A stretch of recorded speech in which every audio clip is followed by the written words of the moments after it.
ஆண்டவராகிய இயேசுவின் நாமத்தில் உங்கள் யாவருக்கும் என் அன்பின் நல்வாழ்த்துக்கள். ஆண்டவர் இந்த நாட்களிலே அவர் செயல்படுகிற காரியங்களையும் அவர் தம்முடைய பிள்ளைகள் மேல் வைத்திருக்கிற அவருடைய கரிசனையையும் இந்த நிகழ்ச்சியின் மூலமாக நாம் நிறைந்த காரியங்களை அறிந்து கொள்ள முடிகிறது. நம்முடைய தேவன் நம் அருகில்தான் இருக்கிறார். நம்முடைய ஜெபங்களை கவனித்து கேட்கிறார்.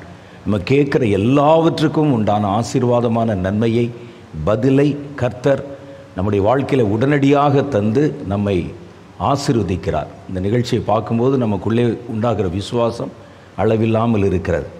ஆனால் அந்த நிகழ்ச்சியில் நான் உங்களை மறுபடியும் சந்திப்பதில் கர்த்தருக்குள் சந்தோஷம் அடைகிறேன்.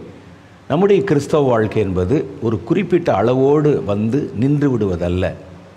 தேவன் நமக்கு தருகிற நன்மை, ஆசீர்வாதம், சுதந்திரம், இவைகள் எல்லாவற்றையும் நம்ம பார்க்குறோம். ஆனால் அதை தாண்டி இன்னும் பல காரியங்கள் இருக்கிறது. தேவனோடு கூட நம்முடைய வாழ்க்கை இணைக்கப்படுவது ரொம்ப முக்கியம். நித்திய ஜீவன் அதைவிட நமக்கு அதிக முக்கியம். தேவனுக்குள்ளே நம்முடைய வாழ்க்கையை நித்திய ஜீவனை நோக்கி நகர்த்தத்தான் கர்த்தர் நிறைய வசனங்களை, வார்த்தைகளை, தீர்க்க தரிசனங்களை தம்முடைய தாசர்களை கொண்டு எழுதி நமக்கு கொடுத்திருக்கிறார். வேத வசனங்களை தெளிவாக நம்ம அறிந்து கொள்ளும்போது, புரிந்து கொள்ளும்போது அதில் இன்னும் நம்ம அடுத்து என்னென்ன செய்யணும் என்கிற பல காரியங்களை கர்த்தர் நமக்கு அறிவுரித்து வருகிறார். கர்த்தர் ஒருவர் இருக்கிறார். அவர் நம்மை குறித்து அக்கறைப்படுகிறார், நமக்கு பக்கத்தில் இருக்கிறார் என்பதை உணர்த்துவிக்கத்தான் கர்த்தர் நமக்கு நிறைய அற்புதங்களை செய்கிறார், ஜெபத்தை கேட்கிறார். அதை நம்ம அறிந்து கொண்ட உடனே அதுக்கு பிறகு நாம் என்ன செய்யணும்? நாம் தேவனோடு கூட எப்பொழுதும் நெருங்கின ஒரு ஜீவிதம் ஜீவிக்க என்னென்னலாம் செய்யணும் என்பதை அறிந்து கொள்ளணும். அதனால்தான் இந்த ஜெபிக்கலாம் வாங்க என்ற இந்த நிகழ்ச்சியிலே இன்னும் கொஞ்சம் ஆழமான காரியங்களை அடுத்தடுத்த ஸ்டெப்பு நாம் அறிந்து கொள்வதற்காக இந்த ஒரு குறிப்பிட்ட நிகழ்ச்சிகளை இங்கே அமைத்திருக்கிறார்கள். உங்கள் எல்லாருக்கும் நமக்கு நல்ல ஞாபகம் இருக்க ஒரு காரியம் கர்த்தருடைய வாக்குத்தத்தங்கள். ஏன் இந்த காரியத்தை குறித்து நம்ம பேசுகிறோம், நம்ம தியானிக்கிறோம் அப்படின்னு கேட்டால், சென்ற வருஷத்தில் டிசம்பர் மாதம், ஒவ்வொரு வருஷத்தினுடைய கடைசி நாட்களில் டிசம்பர் மாதத்தில் ஒரு 3 நாட்களை ஒதுக்கி நம்முடைய இயேசு விடுவிக்கிறார் குழுவினரோடு நானும் சேர்ந்து, நாங்கள்லாம் சேர்ந்து ஜெபம் பண்ணுவோம். அடுத்த வருஷத்தில் கர்த்தர் நமக்கு என்ன செய்ய போகிறார், என்ன தரப்போகிறார், என்ன ஊழியம் இருக்குது, என்ன திட்டம் இருக்குதுங்கிறத கர்த்தருடைய பாதத்தில் உட்கார்ந்து ஜெபம் பண்ணி அவர் சொல்ல நாங்கள் கேட்கிறோம். அந்த கூட்டம் எல்லாருக்குமானதல்ல, சில குறிப்பிட்டவர்களுக்கு மாத்திரம் உரியது. இந்த ஊழியக்காரர்கள், இந்த ஊழியத்தோட தொடர்புடையவர்கள், அவங்களாம் கூடி ஜெபம் பண்ணும்போது வருகிற வருஷத்தில் கர்த்தர் என்ன செய்ய போகிறார், நம்ம எதுக்கு ஆயத்தப்படணும் என்கிற காரியங்களை கர்த்தர் பேசுவார். அந்த கூட்டங்களில் மெசேஜ் இருக்காது, வேறு எதுவும் இருக்காது, காத்திருப்போம், அவ்வளோதான் ஆண்டவருடைய பாதத்தில். அந்த காத்திருக்கிற நேரத்தில் கர்த்தர் தம்முடைய ஊழியக்காரர்கள் மூலமாக பல காரியங்களை ஒரு தீர்க்க தரிசனமாகவும் தரிசனங்களாகவும் வெளிப்படுத்தி காண்பிப்பார். அதனுடைய அடிப்படையில் 2022 வருஷம் 2023 வருஷத்துக்காக ஆயத்த ஜெபத்திலே நாங்கள் காத்திருந்த போது கர்த்தர் ஒரு குறிப்பிட்ட காரியத்தை வெளிப்படுத்தி சொன்னார். நான் இந்த கடைசி காலத்திலே உங்களுக்கு தருவேன் என்று வாக்குத்தத்தம் பண்ணி இருக்கிற வாக்குத்தத்தங்களை கட்டவிழ்க்க போகிற காலம் இந்த வருஷத்தில் ஆரம்பிக்குது. இந்த வருஷத்தின் மத்திய மாதங்களிலிருந்து கர்த்தர் பலமாக இந்த காரியங்களை குறித்து கிரியை செய்கிறத பார்க்க முடியும். தேவன் நமக்கு இந்த கடைசி காலத்தில் வாழ்வதற்காக சில வாக்குத்தத்தங்களை வாக்கு பண்ணியிருக்கிறார். அதிலும் குறிப்பாக கர்த்தர் சொன்னது முதல் கட்டமாக கடைசி கால வாக்குத்தத்தங்களில் 4 அபிஷேகங்கள் இருக்கிறது. அந்த அபிஷேகங்களை கட்டவிழ்ப்பேன் என்று கர்த்தர் பேசியிருக்கிறார். அதனால தான் கர்த்தர் இந்த வருஷத்தை நம்மை ஆயத்தப்படுத்த சொன்னதுனால கர்த்தர் அந்த வாக்குத்தத்தங்களை கட்டவிழ்க்கும் போது அதை நாம் பெற்றுக்கொள்வதை குறித்தும், பெற்றுக்கொண்ட பிறகு என்ன செய்யணும் என்பதை குறித்தும் அறிந்து கொள்ளத்தான் இந்த செய்திகளை முதலாவதாக நம்ம துவங்கி இருக்கிறோம். அதில் முதல்ல கர்த்தர் சொன்ன அந்த வாக்குத்தத்தங்கள் என்ன என்பதை கவனிக்கும் முன்பாக, ஒரு வாக்குத்தத்தத்தை கர்த்தரிடத்திலிருந்து பெற்றுக்கொள்ளும் போது நாம் அந்த வாக்குத்தத்தத்தை குறித்து என்ன செய்யணும்? வாக்குத்தத்தத்தை பெற்றுக்கொள்வது ஒன்றும் ஒரு பெரிய காரியம் அல்ல. ஆனால் பெற்றுக்கொண்ட வாக்குத்தத்தத்தை எப்படி நமக்குள்ளே கடைசி வரைக்கும் தக்க வைத்து கொள்வது? சிலர் வாக்குத்தத்தத்தை பெறுவாங்க, விட்டுருவாங்க. ஒரு அலட்சியத்தினாலேயோ அல்லது வேறு காரியங்களாலோ அல்லது அவிசுவாசத்தினாலோ தங்களுடைய சூழ்நிலைகளாலோ அந்த வாக்குத்தத்தத்தை தொடர்ந்து தங்களுக்குள்ளே தக்க வைத்து கொள்ள முடியாமல் விட்டு போகிறவங்க நிறைய பேரை பார்த்துருக்குறோம். இன்னும் சிலர் இருக்கிறாங்க, பெற்றுக்கொண்ட வாக்குத்தத்தத்தை எப்படி பயன்படுத்துவதுன்னு தெரியாமல் இருக்கிறாங்க. இன்னும் சிலர் தாங்கள் பெற்றுக்கொண்ட வாக்குத்தத்தத்தை வேறு காரியங்களுக்காக வேறு விதமாக உபயோகப்படுத்துகிறவங்க இருக்கிறாங்க. அப்போ கர்த்தர் கொடுத்த வாக்குத்தத்தம் எதற்காக கொடுக்கப்பட்டது, அதை எப்படி நம்ம தக்க வைத்து கொள்வது, எப்படி சரியான விதத்தில் உபயோகப்படுத்துவது என்பது முக்கியம்.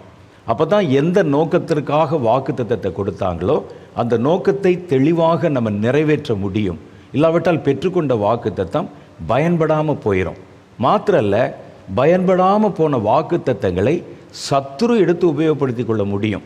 இன்றைக்கி பார்க்குறோம், இந்த கடைசி நாட்களில் பொல்லாத பிசாசானவன் கையில் நிறைய இந்த வல்லமை இருக்கிறதை போல ஒரு தோற்றம் அளிக்கப்படுகிறது. அவன் கையில் நிறையா அற்புதங்கள் இருக்கிறது, சக்தி இருக்குது. பில்லி சூனியம் வச்சு ஏவி விட்டால் ஒரு குடும்பத்தை அழிக்க முடியுது, தொட முடியுது, சபையை கலைச்சிட முடியுது, அரசியலில் மாற்ற முடியுது. ஒரு சாத்தான் ஒரு சர்வ வல்லமுள்ள சக்தி போல தன்னை காண்பித்து கொண்டிருக்கிறான். அவனால் நிறைய காரியம் செய்ய முடியுது என்பதை போல சில காரியங்கள் நமக்கு காணப்படுகிறது. ஆனால் சாத்தானுடைய பூர்வ காலத்தை குறித்து கர்த்தருடைய வேதம் ஏசாயா தீர்க்கதரிசி 14வது அதிகாரத்தில் சொல்லும்போது, அவன் மிதிக்கப்பட்ட பிரேதத்தை போல இருந்தவன், அவனிடத்தில் இருந்த வல்லமையெல்லாம் கர்த்தர் அவனிடத்திலிருந்து எடுத்துக்கொண்டு சாத்தான புறம்பான கல்லறைகளுக்கு நடுவிலே மரித்தவனை போல கிடக்க பண்ணினார் என்று தான் வேதம் சொல்லுகிறது. அப்படி முதல்ல துவக்க காலத்தில் இருந்த சாத்தான், தேவனுடைய மகிமையை இழந்து போன ஒரு தேவதூதன், எப்படி இவ்வளவு தூரம் தன்னை புதுப்பித்து கொண்டான், பலப்படுத்தி கொண்டான் என்று பார்த்தா, அவன் தேவனிடத்தில் ஜெபம் பண்ணி எந்த ஒரு ஆசீர்வாதத்தையும் நேராக பெற முடியாது. அவன் ஆண்டவர்கிட்ட நீங்களும் நானும் கேட்குற மாதிரி எனக்கு இந்த வரம் கொடுங்க, அந்த வரம் கொடுங்க, இந்த பலம் கொடுங்க, இது வேணும்னு சொல்லி ஜெபம் பண்ணி கேட்க முடியாது. ஏனென்றால் சாத்தான் என்பவன் தேவனால் தள்ளப்பட்டு அவன் தேவனுடைய சமூகத்தை விட்டு தூரமாய் துரத்தப்பட்டவன். அவனுக்கு பேரே சத்துரு என்பது. சாத்தான் என்றாலே எதிராளி என்பது தான் அர்த்தம். எதிராளியாய் மாறி போனவன். அப்படிப்பட்டவன் எப்படி இவ்வளோ பலத்தை பெற்றிருக்கிறான் அப்படின்னு நீங்கள் பார்த்தீங்கன்னா, சாத்தான் கர்த்தர் மனிதர்களுக்கு கொடுக்கிறத வஞ்சித்து ஏமாற்றி அதனுடைய ரகசியங்களை தான் எடுத்துக்கொள்ளுகிறதுனால தான் அவன் தன்னை பலப்படுத்தி கொள்ள முடிந்தது. அதனால் ஒரு வரத்தை நம்ம பெற்றால், ஒரு வாக்குத்தத்தத்தை பெற்றால் பயன்படுத்தணும், அதை பாதுகாக்கணும். கர்த்தருடைய வேதம் சொல்லுகிறது, அந்த திருடன் யாரு? சாத்தான். திருடன் திருடவும் கொல்லவும் அழிக்கவும் வருகிறானே அல்லாமல் வேறு ஒன்றுக்கும் நம்மிடத்திலே வருவதில்லை. சரி, நம்மை கொல்ல வருகிறான், அழிக்க வருகிறான், அது புரிகிறது. எதை திருட வருகிறான்? அப்போ நம்மிடத்தில் அவன் திருடுவதற்கு ஏதோ ஒன்று இருக்கிறது. நம்முடைய செல்வமா என்றால் அது இல்லை, நம்முடைய பணமா என்றால் அதுவும் இல்லை. நாம் பெற்றிருக்கிற நன்மைகளை, கர்த்தரிடத்திலிருந்து பெற்றுக்கொண்டிருக்கிற ஆசீர்வாதங்களை அவன் தான் திருடி தன்னை பலப்படுத்தி கொள்ள விரும்புகிறான். அப்படி நம்ம ஏமாந்து போய் விட்டு கொடுத்து அவன் நமக்கு ஆசை காட்டினதுனால பாவத்தில் விழுந்து அவனுக்கு அடிமையாகிறதுனால நம்ம பெற்றிருக்கிற நன்மைகளை சுலபமாக அவன் அபகரித்து கொள்ள முடிகிறது. இப்படி சேர்த்து சேர்த்து சேர்த்து தான் ஆதாமிலிருந்து பல காலமாக மனிதர்கள் பெறுகிற நன்மையை அவர்களை ஏமாற்றி பெற்றுக்கொண்டதுனால தான் சாத்தான் இன்னைக்கு ஒரு பலம் பொருந்தின சக்தி போல தன்னை காண்பிக்கிறான். இது கடைசி காலத்தில் நடந்துடக்கூடாது. கடைசி காலத்தில் தீவிரமாய் தேவனுடைய பிள்ளைகளோடும் தேவனோடும் யுத்தம் செய்வதற்கு சத்ருவானவன் தன்னை முழு பலத்தில் பலப்படுத்தி கொள்ள விரும்புகிறான். இந்த நேரத்தில் என்ன செய்கிறான்னா, இந்த கடைசி காலத்திற்கென்று கர்த்தர் வைத்திருக்கிற நன்மைகள், கடைசி காலத்துக்கு கர்த்தர் வைத்திருக்கிற வாக்குத்தத்தங்கள், கடைசி காலத்துக்கு கர்த்தர் வைத்திருக்கிற அபிஷேகங்கள், இதை குறித்த காரியங்களை தான் எப்படி அபகரிக்கலாம் என்று தீவிரமாய் திட்டம் திட்டி கொண்டிருக்கிறான். ஏன்னா கடைசி காலம் என்பது அவனுடைய முடிவு காலம். அதுக்கு பிறகு ஒரு நித்திய தண்டனையை அவன் அடைய வேண்டி இருக்கிறது. அதனால் சாத்தான் என்ன செய்கிறான்னு சொன்னால், இந்த கடைசி காலத்தில் தன்னை முழுவதும் பலப்படுத்தி கொள்ளணும். அதனால் முன்னெப்போதும் இல்லாத அளவிற்கு தேவனுடைய பிள்ளைகளை வஞ்சிக்கவும் அவர்கள் தேவனிடத்திலிருந்து பெற்றுக்கொண்ட நன்மைகளை அபகரிக்கவும் சாத்தான் வெகு தீவிரங்காட்டுவான். அதனால்தான் இந்த வாக்குத்தத்தங்களை நாம் பெறும்போது அதை எப்படி தக்க வைத்து கொள்ளணும், நாம் பெறுகிற வாக்குத்தத்தங்களை எப்படி வளரணும், நம்ம பெற்றுக்கொண்டிருக்கிற வாக்குத்தத்தங்களை எப்படி உபயோகப்படுத்தணும், எப்படி இந்த வாக்குத்தத்தங்களை மிஸ்யூஸ் பண்ணிடக்கூடாது. மிஸ்யூஸ் பண்ணால் கூட அந்த வாக்குத்தத்தங்களை சாத்தான் அபகரித்து கொள்வதற்கு வாய்ப்பு உண்டாகிவிடும். அதனால்தான் இந்த ஒரு வாக்குத்தத்தத்தை பெறுவது எப்படி, அதை காப்பாற்றுவது எப்படி, அந்த வாக்குத்தத்தத்தை பெற்றுக்கொள்ள நம்ம என்ன செய்யணும், என்கிற பல காரியங்களை குறித்து நான் சில நிகழ்ச்சிகளிலே தொடர்ச்சியாக உங்களிடத்தில் பேசி கொண்டிருக்கிறேன். இன்றைக்கி நம்ம நிகழ்ச்சியில் ஒரு காரியம் பார்த்தோம். அந்த காரியத்தை நான் பார்த்தபோது என் மனதிலே ஒரு விஷயம் என்னுடைய மனதிலே பளிச்சுன்னு தோன்றியது. கர்த்தருடைய வாக்குத்தத்தங்களை பெற்றுக்கொள்றதுல 2 வகை இருக்கிறது. ஒன்று நம்ம பெற்றுக்கொள்வது, இன்னொன்று சுதந்தரிப்பது. பெற்றுக்கொள்வது என்பது வேறு, சுதந்தரிப்பது என்பது வேறு. பெற்றுக்கொள்வது அப்படின்னு சொன்னால் நம்ம ஜெபம் பண்ணி கேட்டு கொடுங்க அப்படின்னு சொல்லுவது. சுதந்தரிப்பதென்றால் நமக்கு கர்த்தர் வாக்குத்தத்தம் பண்ணினதை நாம எடுத்துக்கொள்வது. அப்படி சுதந்தரித்து கொள்வதற்கு நாம் ஏதோ சில காரியங்களை செஞ்சால் அது ஆட்டோமேட்டிக்காக நம்ம கைக்குள்ளே வந்துவிடும். இந்த நிகழ்ச்சியில் ஒரு சாட்சி ஒரு நண்பர் சொன்னார். அவர் என்ன சொன்னார் அப்படின்னு கேட்டிங்கன்னா, தனக்கு ஒரு 15 வருடங்களாக இருந்த அந்த வாந்தி எடுக்கிற பிரச்சனை, வாமிட்டிங், அந்த ப்ராப்ளம் இருந்தது. ஜெபம் பண்ணல. அவர் என்ன செய்தார் என்றால் ஏழை எளிய ஜனங்களுக்கு போய் உதவி செய்தார். அவர் தன்னுடைய அந்த பிறந்த நாள் அன்றைக்கு எளிய ஜனங்களை சந்தித்தார், ஒரு கிரியை செய்தார். கிரியை செஞ்ச உடனே அவருக்கு வேண்டிய நன்மை அவருக்கு ஆட்டோமேட்டிக்காக வந்துருச்சு, வாய் திறந்து கேட்காமலே. இதுதான் சுதந்திரித்து கொள்வது. பெற்றுக்கொள்வது என்பது வேறு, சுதந்திரிப்பது என்பது வேறு. நமக்கு நல்லா புரியணும்னு சொன்னால் ஒரு சின்ன உவமையை அல்லது உதாரணத்தை உங்களுக்கு சொல்லலாம். ஒரு கல்யாண பந்திக்கு போகிறோம், நம்ம உட்கார வச்சு நமக்கு பந்தி கொடுக்குறாங்க. அப்போ நமக்கு தேவையானதை அங்கே சப்ளை பண்ணுறவர்கிட்ட, சர்வ் பண்ணுறவர்கிட்ட நம்ம கேட்குறோம். எனக்கு இது கொண்டு வாங்க, ஒரு கூட்டு கொண்டு வாங்க, பொரியல் கொண்டு வாங்க, சாம்பார் கொண்டு வாங்கன்னு கேட்குறோம். இன்னொரு கல்யாணத்துக்கு போகிறோம், அதில் பார்த்திங்கன்னா இந்த புஃபே முறை வைக்கப்பட்டிருக்கிறது. அதில் எல்லாம் நமக்கு வைக்கப்பட்டிருக்கும். நாம எழுந்து போய் நமக்கு என்ன வேணுமோ அதை எடுத்து கொண்டு வந்து நம்ம டேபிளில் உட்காந்து சாப்பிட்றோம். அது பெற்றுக்கொள்வது, இது சுதந்திரிப்பது. அப்போ இந்த சுதந்திரிக்க நம்ம என்ன செய்கிறோன்னா, நமக்கு என்ன தேவையோ அதை நாமாய் போய் எழுந்து போய் எடுத்துக்கொள்ளுகிறோம். கர்த்தருடைய வாக்குத்தத்தத்திலையும் 2 விதமான காரியம் இருக்கிறது. ஒன்று பெற்றுக்கொள்ளும் வாக்குத்தத்தங்கள், இன்னொன்று சுதந்திரித்து கொள்ளும் வாக்குத்தத்தங்கள். சுதந்திரித்து கொள்ளும் வாக்குத்தத்தத்தை நான் பெற்றுக்கொள்ளுகிற முறையிலே ஜெபம் பண்ணி பெறலாமன்னா அதுவும் பெறலாம். ஆனால் நீங்கள் சில கிரியைகளை செய்வதன் மூலம் அந்த வாக்குத்தத்தத்தை சுதந்திரமாக நீங்களாய் அதை பெற்றுக்கொள்ளவும் முடியும். அதுக்கு என்ன கிரியை செய்யணும், அதுக்கு என்ன செய்யணும் என்பதை பற்றியும் சில காரியங்கள் நம்ம பார்க்க போகிறோம். அப்படி பார்க்க போகிறதுக்கு முன்னால் இன்றைக்கி கர்த்தர் நமக்கு இந்த வருஷத்திலே நான் கட்டவிழ்ப்பேன், கொடுப்பேன் என்று சொன்ன வாக்குத்தத்தத்தை, சில வாக்குத்தத்தங்கள் 4 வாக்குத்தத்தம் இருக்குது. அந்த 4 வாக்குத்தத்தமுமே தேவனுடைய அபிஷேகம் சம்பந்தப்பட்டதாக இருக்கிறது. அபிஷேகங்கள் வித்தியாசமானவைகள், ஒவ்வொன்றும் ஒவ்வொரு காரணத்திற்காக கொடுக்கப்படுகிறவைகள். இந்த அபிஷேகத்தை கொடுப்பேன் என்று கர்த்தர் நமக்கு பூர்வ காலம் தொட்டு வாக்குத்தத்தம் கொடுத்திருக்கிறார். ஒரு வாக்குத்தத்தத்துடைய அந்த வேல்யூ, ஒரு வாக்குத்தத்தத்துடைய வேல்யூ எப்படி நம்ம அறிந்து கொள்வதுன்னா, அந்த வாக்குத்தத்தம் எவ்வளவு காலத்துக்கு முன்னால் கொடுக்கப்பட்டிருக்கிறது என்பதை வைத்து அந்த வாக்குத்தத்தம் எவ்வளவு முக்கியமானது, எவ்வளோ விசேஷமானது என்பதை நம்ம புரிந்து கொள்ள முடியும். குறுகிய காலத்திலே கொடுக்கக்கூடிய வாக்குத்தத்தங்கள் இருக்குது.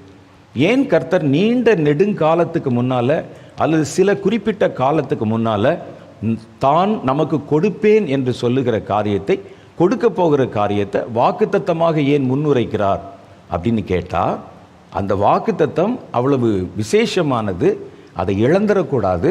அந்த வாக்குத்தத்தத்தை பெற உங்களுக்கு சில தகுதிகள் தேவைப்படுகிறது. அந்த தகுதிகளை நீங்கள் உங்களுக்குள் உருவாக்கி கொள்ள ஒரு குறிப்பிட்ட கால அவகாசம் தேவைப்படுகிறது. அதனால தான் கர்த்தர் ஒரு காரியத்தை உங்களுக்கு கொடுக்க நினைக்கும் போது அந்த காரியத்தை குறித்து கொடுக்கறதுக்கு முன்னாலேயே சில காலங்களுக்கு முன்னால் நான் உனக்கு இதை கொடுப்பேன், இதை கொடுக்க போகிறேன், இதை கொடுக்கறதுக்கு வச்சிருக்கிறேன்னு நமக்கு முன்பாகவே சொல்லிவிடுகிறார். இதைத்தான் நம்ம வாக்குத்தத்தம் என்று சொல்லுகிறோம். அப்போ கர்த்தர் முன்னாலேயே சொல்லும்போது அது எவ்வளோ காலத்துக்கு முன்னால் சொல்கிறாருன்னு பார்க்கணும். அவர் சொல்லுகிற கால இடைவெளி இருக்குதுல்ல, இந்த இடைவெளி தான் கர்த்தர் எனக்கு ஒரு வாக்குத்தத்தத்தை கொடுத்து அவர் நிறைவேற்ற போவதற்கு நடுவில் இருக்கிற அந்த இடைவெளி நாட்கள் இருக்குது பாருங்கள். இந்த இடைவெளி நாட்கள் தான் நான் அந்த வாக்குத்தத்தத்தை குறித்து அறிந்து கொள்ளவும், அந்த வாக்குத்தத்தத்தை பெற்றுக்கொள்ள என்னை தகுதிப்படுத்தி கொள்ளவும், அந்த வாக்குத்தத்தத்தை எப்படி பயன்படுத்துவது என்கிற காரியங்களை எல்லாம் நான் அறிந்து கொள்ளவும் அந்த குறிப்பிட்ட காலத்தை நான் உபயோகப்படுத்த வேண்டும். ஏதோ கர்த்தர் சொல்லிட்டாரு, ஒரு 4 வருஷம் கழித்து கிடைக்கும் எனக்கு என்று கர்த்தர் பேசியிருக்கிறார்னா அந்த 4 வருஷம் சும்மா இருக்கக்கூடாது. அந்த 4 வருடம்தான் அந்த வாக்குத்தத்தத்தை நாம் பெற்றுக்கொள்வதற்காக நம்மை ஆயத்தப்படுத்திக் கொள்ளுகிற வருடங்கள். இந்த மாதிரி கணக்கு வச்சு பார்த்தீங்கன்னா ஒரு வாக்குத்தத்தம் எவ்வளவு காலத்துக்கு முன்னால் சொல்லப்படுகிறதோ அந்த கால இடைவெளி, அந்த டியூரேஷன் தான் அந்த வாக்குத்தத்தத்தினுடைய முக்கியத்துவத்தையும் விலை மதிப்பையும் அது எவ்வளோ கனம் உள்ளது என்ற அந்த வேல்யூவை காட்டுகிறது. இந்த குறிப்பிட்ட 4 அபிஷேகத்தை குறித்த வாக்குத்தத்தங்கள் பழைய ஏற்பாட்டு காலத்திலே சொல்லப்பட்டு விட்டது. இயேசு வந்து ஊழியம் செஞ்சு இப்போ நமக்கு 2020 வருஷத்துக்கிட்ட ஆகுது. இவ்வளவு காலத்துக்கு முன்னாலேயே பழைய ஏற்பாட்டு காலத்திலேயே கடைசி காலத்தில் வருகிறவர்களுக்கு இந்த வாக்குத்தத்தத்தை நான் வாக்கு பண்ணுகிறேன் என்று கர்த்தர் தம்முடைய பூர்வ கால தீர்க்கதரிசிகளிடத்திலே பேசுகிறார். அப்படி பார்த்தா கிட்டத்தட்ட ஒரு 3000 வருஷத்துக்கு முன்னால், 2500 வருடங்களுக்கு முன்னால் இந்த வாக்குத்தத்தங்கள் நமக்கு வாக்கு பண்ணப்பட்டிருக்கிறதுனால ஒரு நீண்ட நெடும் கால ஆயத்தம் தேவைப்படுகிறது. இது ஒரு குறிப்பிட்ட மனிதருக்கல்ல, மனுஷ சமுதாயத்திற்கே சொல்லப்பட்ட வாக்குத்தத்தங்கள். அதனால் அந்த வாக்குத்தத்தத்தை நோக்கி தேவன் தம்முடைய பிள்ளைகளை பழைய ஏற்பாட்டு காலத்திலும் புதிய ஏற்பாட்டு காலத்திலும் கொஞ்சம் கொஞ்சமாய் ஆயத்தப்படுத்தி கடைசி காலம் வரைக்கும் நகர்த்தி வருகிறார். தலைமுறைகள் மாறுகின்றன, ஜனங்கள் மாறுகிறார்கள். அதுக்கு பிறகு கடைசி காலத்தில் வருகிறவர்களுக்கு இந்த வாக்குத்தத்தத்தை நான் வாக்கு பண்ணியிருக்கிறேன் என்று அந்த ஆயத்தம் தொடர்ந்து நடத்தப்படுகிறது. முதல்ல தேவ ஜனங்களுக்குள்ளே ஆயத்தம், அடுத்து சபைகளுக்குள்ளே ஆயத்தம், அதுக்கப்புறம் நீங்கள் தொடர்ந்து பார்த்தீங்கன்னா அந்த கடைசி கால சந்ததிக்குள்ளே ஒரு ஆயத்தம். இந்த ஆயத்தம் இப்போ நிறைவேறி முடிய போகிற பருவம் வருகிறது. இப்போ கர்த்தர் இந்த வாக்குத்தத்தத்தை கட்டவிழ்க்க போகிறார். அப்போ நீண்ட காலத்துக்கு முன்னாலேயே தான் செய்ய போகிற ஒரு காரியத்தை மனுக்குலத்திற்கு கர்த்தர் முன்னறிவித்திருந்தால் நிச்சயமாகவே இந்த வாக்குத்தத்தங்கள் ரொம்ப விலையேற பெற்றவை, ரொம்ப முக்கியமானவை. அப்போ இதுவரைக்கும் முக்கியமான சில வாக்குத்தத்தங்களை நம்ம பெறப்போகிறோம் என்றால் அதை எவ்வளவு தீவிரமாக கண்காணிக்கணும், எவ்வளவு தீவிரமாக நமக்குள்ளே அதை பாதுகாத்து கொள்ளணும், எவ்வளவு சரியான இந்த வாக்குத்தத்தங்களை பயன்படுத்த வேண்டும் என்பதை நீங்கள் தான் அறிந்து கொள்ள வேண்டும். ஏதோ 10ஓடு 11 மாதிரி வந்தோம், ஒரு அபிஷேகத்தை பெற்றோம், ஒரு வாக்குத்தத்தத்தை சுதந்திரித்தோம், நம்முடைய வளமையான வாழ்க்கையினுள்ளே நம்ம போய்விடுவோம் என்று நம்ம நினைச்சிடக்கூடாது. ஏன்னா இது பூர்வத்தாருக்கு உரைக்கப்பட்டு மனித சமுதாயம், தேவனை பின்பற்றுகிற தேவனுடைய பிள்ளைகள் என்கிற சமுதாயம் கொஞ்சம் கொஞ்சமாக பக்குவப்படுத்தப்பட்டு இந்த அபிஷேகத்தை பெற்றுக்கொள்ளுகிற அளவுக்கு தயார்படுத்தப்பட்டிருக்கிறாங்க. அவ்வளவு விலையேற பெற்ற வாக்குத்தத்தத்தை ஆக்கும் நாம் இந்த கடைசி காலத்தில் பெற்றுக்கொள்ளப் போகிறோம். இது பூர்வத்தாருக்கு உரைக்கப்பட்டாலும் அவர்களுக்கு கொடுக்கப்படவில்லை. இது நமக்காகவே பாதுகாக்கப்பட்டு வைக்கப்பட்டது. அப்படின்னா நீங்களும் நானும் எவ்வளவு பாக்கியம் உள்ளவர்கள் என்பதை நம்ம அறிந்து கொள்ள வேண்டும்.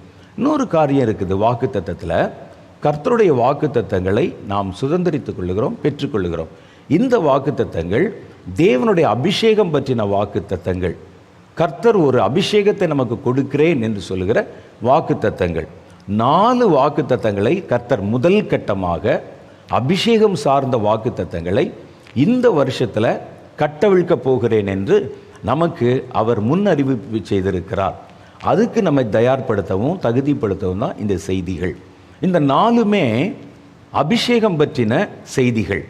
அபிஷேகம்னா என்னன்னு உங்களுக்கு தெரியும். முதல்ல அபிஷேகம் என்பது தேவனுடைய ஆவி மனிதனுக்குள்ளே இறங்கி அவர் தங்கியிருப்பது. மனுஷனுக்குள்ளே ஏற்கனவே பார்த்தீங்கன்னா ஆல்ரெடி ஒரு ஆவி இருக்கிறது, அது மனிதனுடைய ஆவி. ஒவ்வொருவனுக்கும் அவனுடைய சொந்த ஆவி கொடுக்கப்பட்டிருக்கிறது. இந்த ஆவி தான் நம்ம செய்யக்கூடிய வேலைகளையும் கிரியைகளையும் நடப்பிக்கிறது. ஆவி இல்லாவிட்டால் ஒரு மனிதனுக்கு சரீரம் எவ்வளவு ஆரோக்கியமாக இருந்தாலும் பழுதில்லாமல் இருந்தாலும் அந்த சரீரத்தை பயன்படுத்த முடியாது. அப்போ நம்முடைய சரீரத்தை இயக்குவது பயன்படுத்துவது நமக்குள்ளே இருக்கிற ஆவி. கூடு விட்டு இந்த ஆவி போய்விட்டால் நம்முடைய சரீரம் செயலற்றதாக மாறிவிடும். அப்போ நம்ம செய்கிற செயல்கள் நல்லதோ கெட்டதோ எதுவாக இருந்தாலும் அந்த செயல்களை செய்ய வைப்பது ஆவி. அப்போ நமக்குள்ளே ஏற்கனவே ஒரு ஆவி இருக்கும் பொழுது கர்த்தர் தம்முடைய ஆவியை தம்முடைய பிள்ளைகளுக்கு மேலதிகமாக ஏன் கொடுக்கணும் அப்படின்னு சொன்னால், உங்களால் செய்ய முடியாத, உங்களுடைய ஆவியை கொண்டு மாத்திரம் செய்ய முடியாத மேலான வேறொரு காரியத்தை தேவனுக்கு நீங்கள் செய்வதற்காக, சும்மா உலகத்தை செய்கிறதுல தேவனின் நிமித்தம் தேவனுக்காக செய்வதற்கு தேவன் உங்களுக்கு கொடுக்குற எக்ஸ்ட்ரா பவர், அவருடைய பரிசுத்த ஆவி, அதுக்கு பேர் தான் அபிஷேகம் என்று சொல்லுகிறோம். இதை வச்சு பார்த்தீங்கன்னா சாதாரணமாக என்னுடைய ஆவியை வைத்து என்னால் சில காரியம் செய்ய முடியும். அந்த காரியத்தை நான் எனக்கு செய்யலாம், என் குடும்பத்துக்கு செய்யலாம், சமுதாயத்துக்கு செய்யலாம், ஜனங்களுக்கு செய்யலாம். ஆனால் தேவனுக்குன்னு காரியங்கள் செய்கிறவர்களை கர்த்தர் தேர்வு செய்து அவர்கள் தங்களுடைய சொந்த ஆவியை கொண்டு செய்ய முடியாத அதற்கு மேற்பட்ட காரியங்களை செய்ய வைக்கிறதுக்கு ஒரு வல்லமையை கர்த்தர் தருகிறாரே, அந்த வல்லமைக்கு பேர் தான் அபிஷேகம். அந்த அபிஷேகம் தேவனுடைய ஆவியினால் கொடுக்கப்படுகிறது. மற்றபடி சாதாரணமாக அபிஷேகம் என்ற வார்த்தைக்கு என்னென்னா தலையில் கொண்டு வந்து ஊற்றுவது, ஒரு தண்ணீரை ஊற்றுவது தான் அபிஷேகம் சொல்லுவாங்க. இங்கே கர்த்தர் என்ன செய்கிறார்னா நம்முடைய தலையிலே அல்லது நம்முடைய இருதயத்திலே தம்முடைய ஆவியை கொண்டு வந்து ஊற்றுவது. ஊற்றுனோடனே அது வழிஞ்சு ஓடி விடுவதல்ல, நமக்குள்ளே நிரந்தரமாக தங்கி விடுவது. அப்போ இதை வச்சு நீங்கள் பார்த்தீங்கன்னா ஒருவர் அபிஷேகம் பண்ணப்படுகிறார் என்றாலே கர்த்தருக்குன்னு அவருடைய சொந்த முயற்சியிலே செய்ய முடியாத அல்லது தான் சொந்தமாக செய்ய முடியாத மேலதிகமான காரியத்தை செய்ய வேண்டும் என்று கர்த்தர் விரும்புகிறார் என்பது பொருள். இப்போ நான் ஒரு சின்ன காரியம் சொல்கிறேன் பாருங்கள். நீங்கள் எதை சோதித்து பார்க்கணும். நீங்கள் எல்லாம் பரிசுத்தாவிலே அபிஷேகம் பெற்றிருக்கிறீங்களா? ஆமாம்.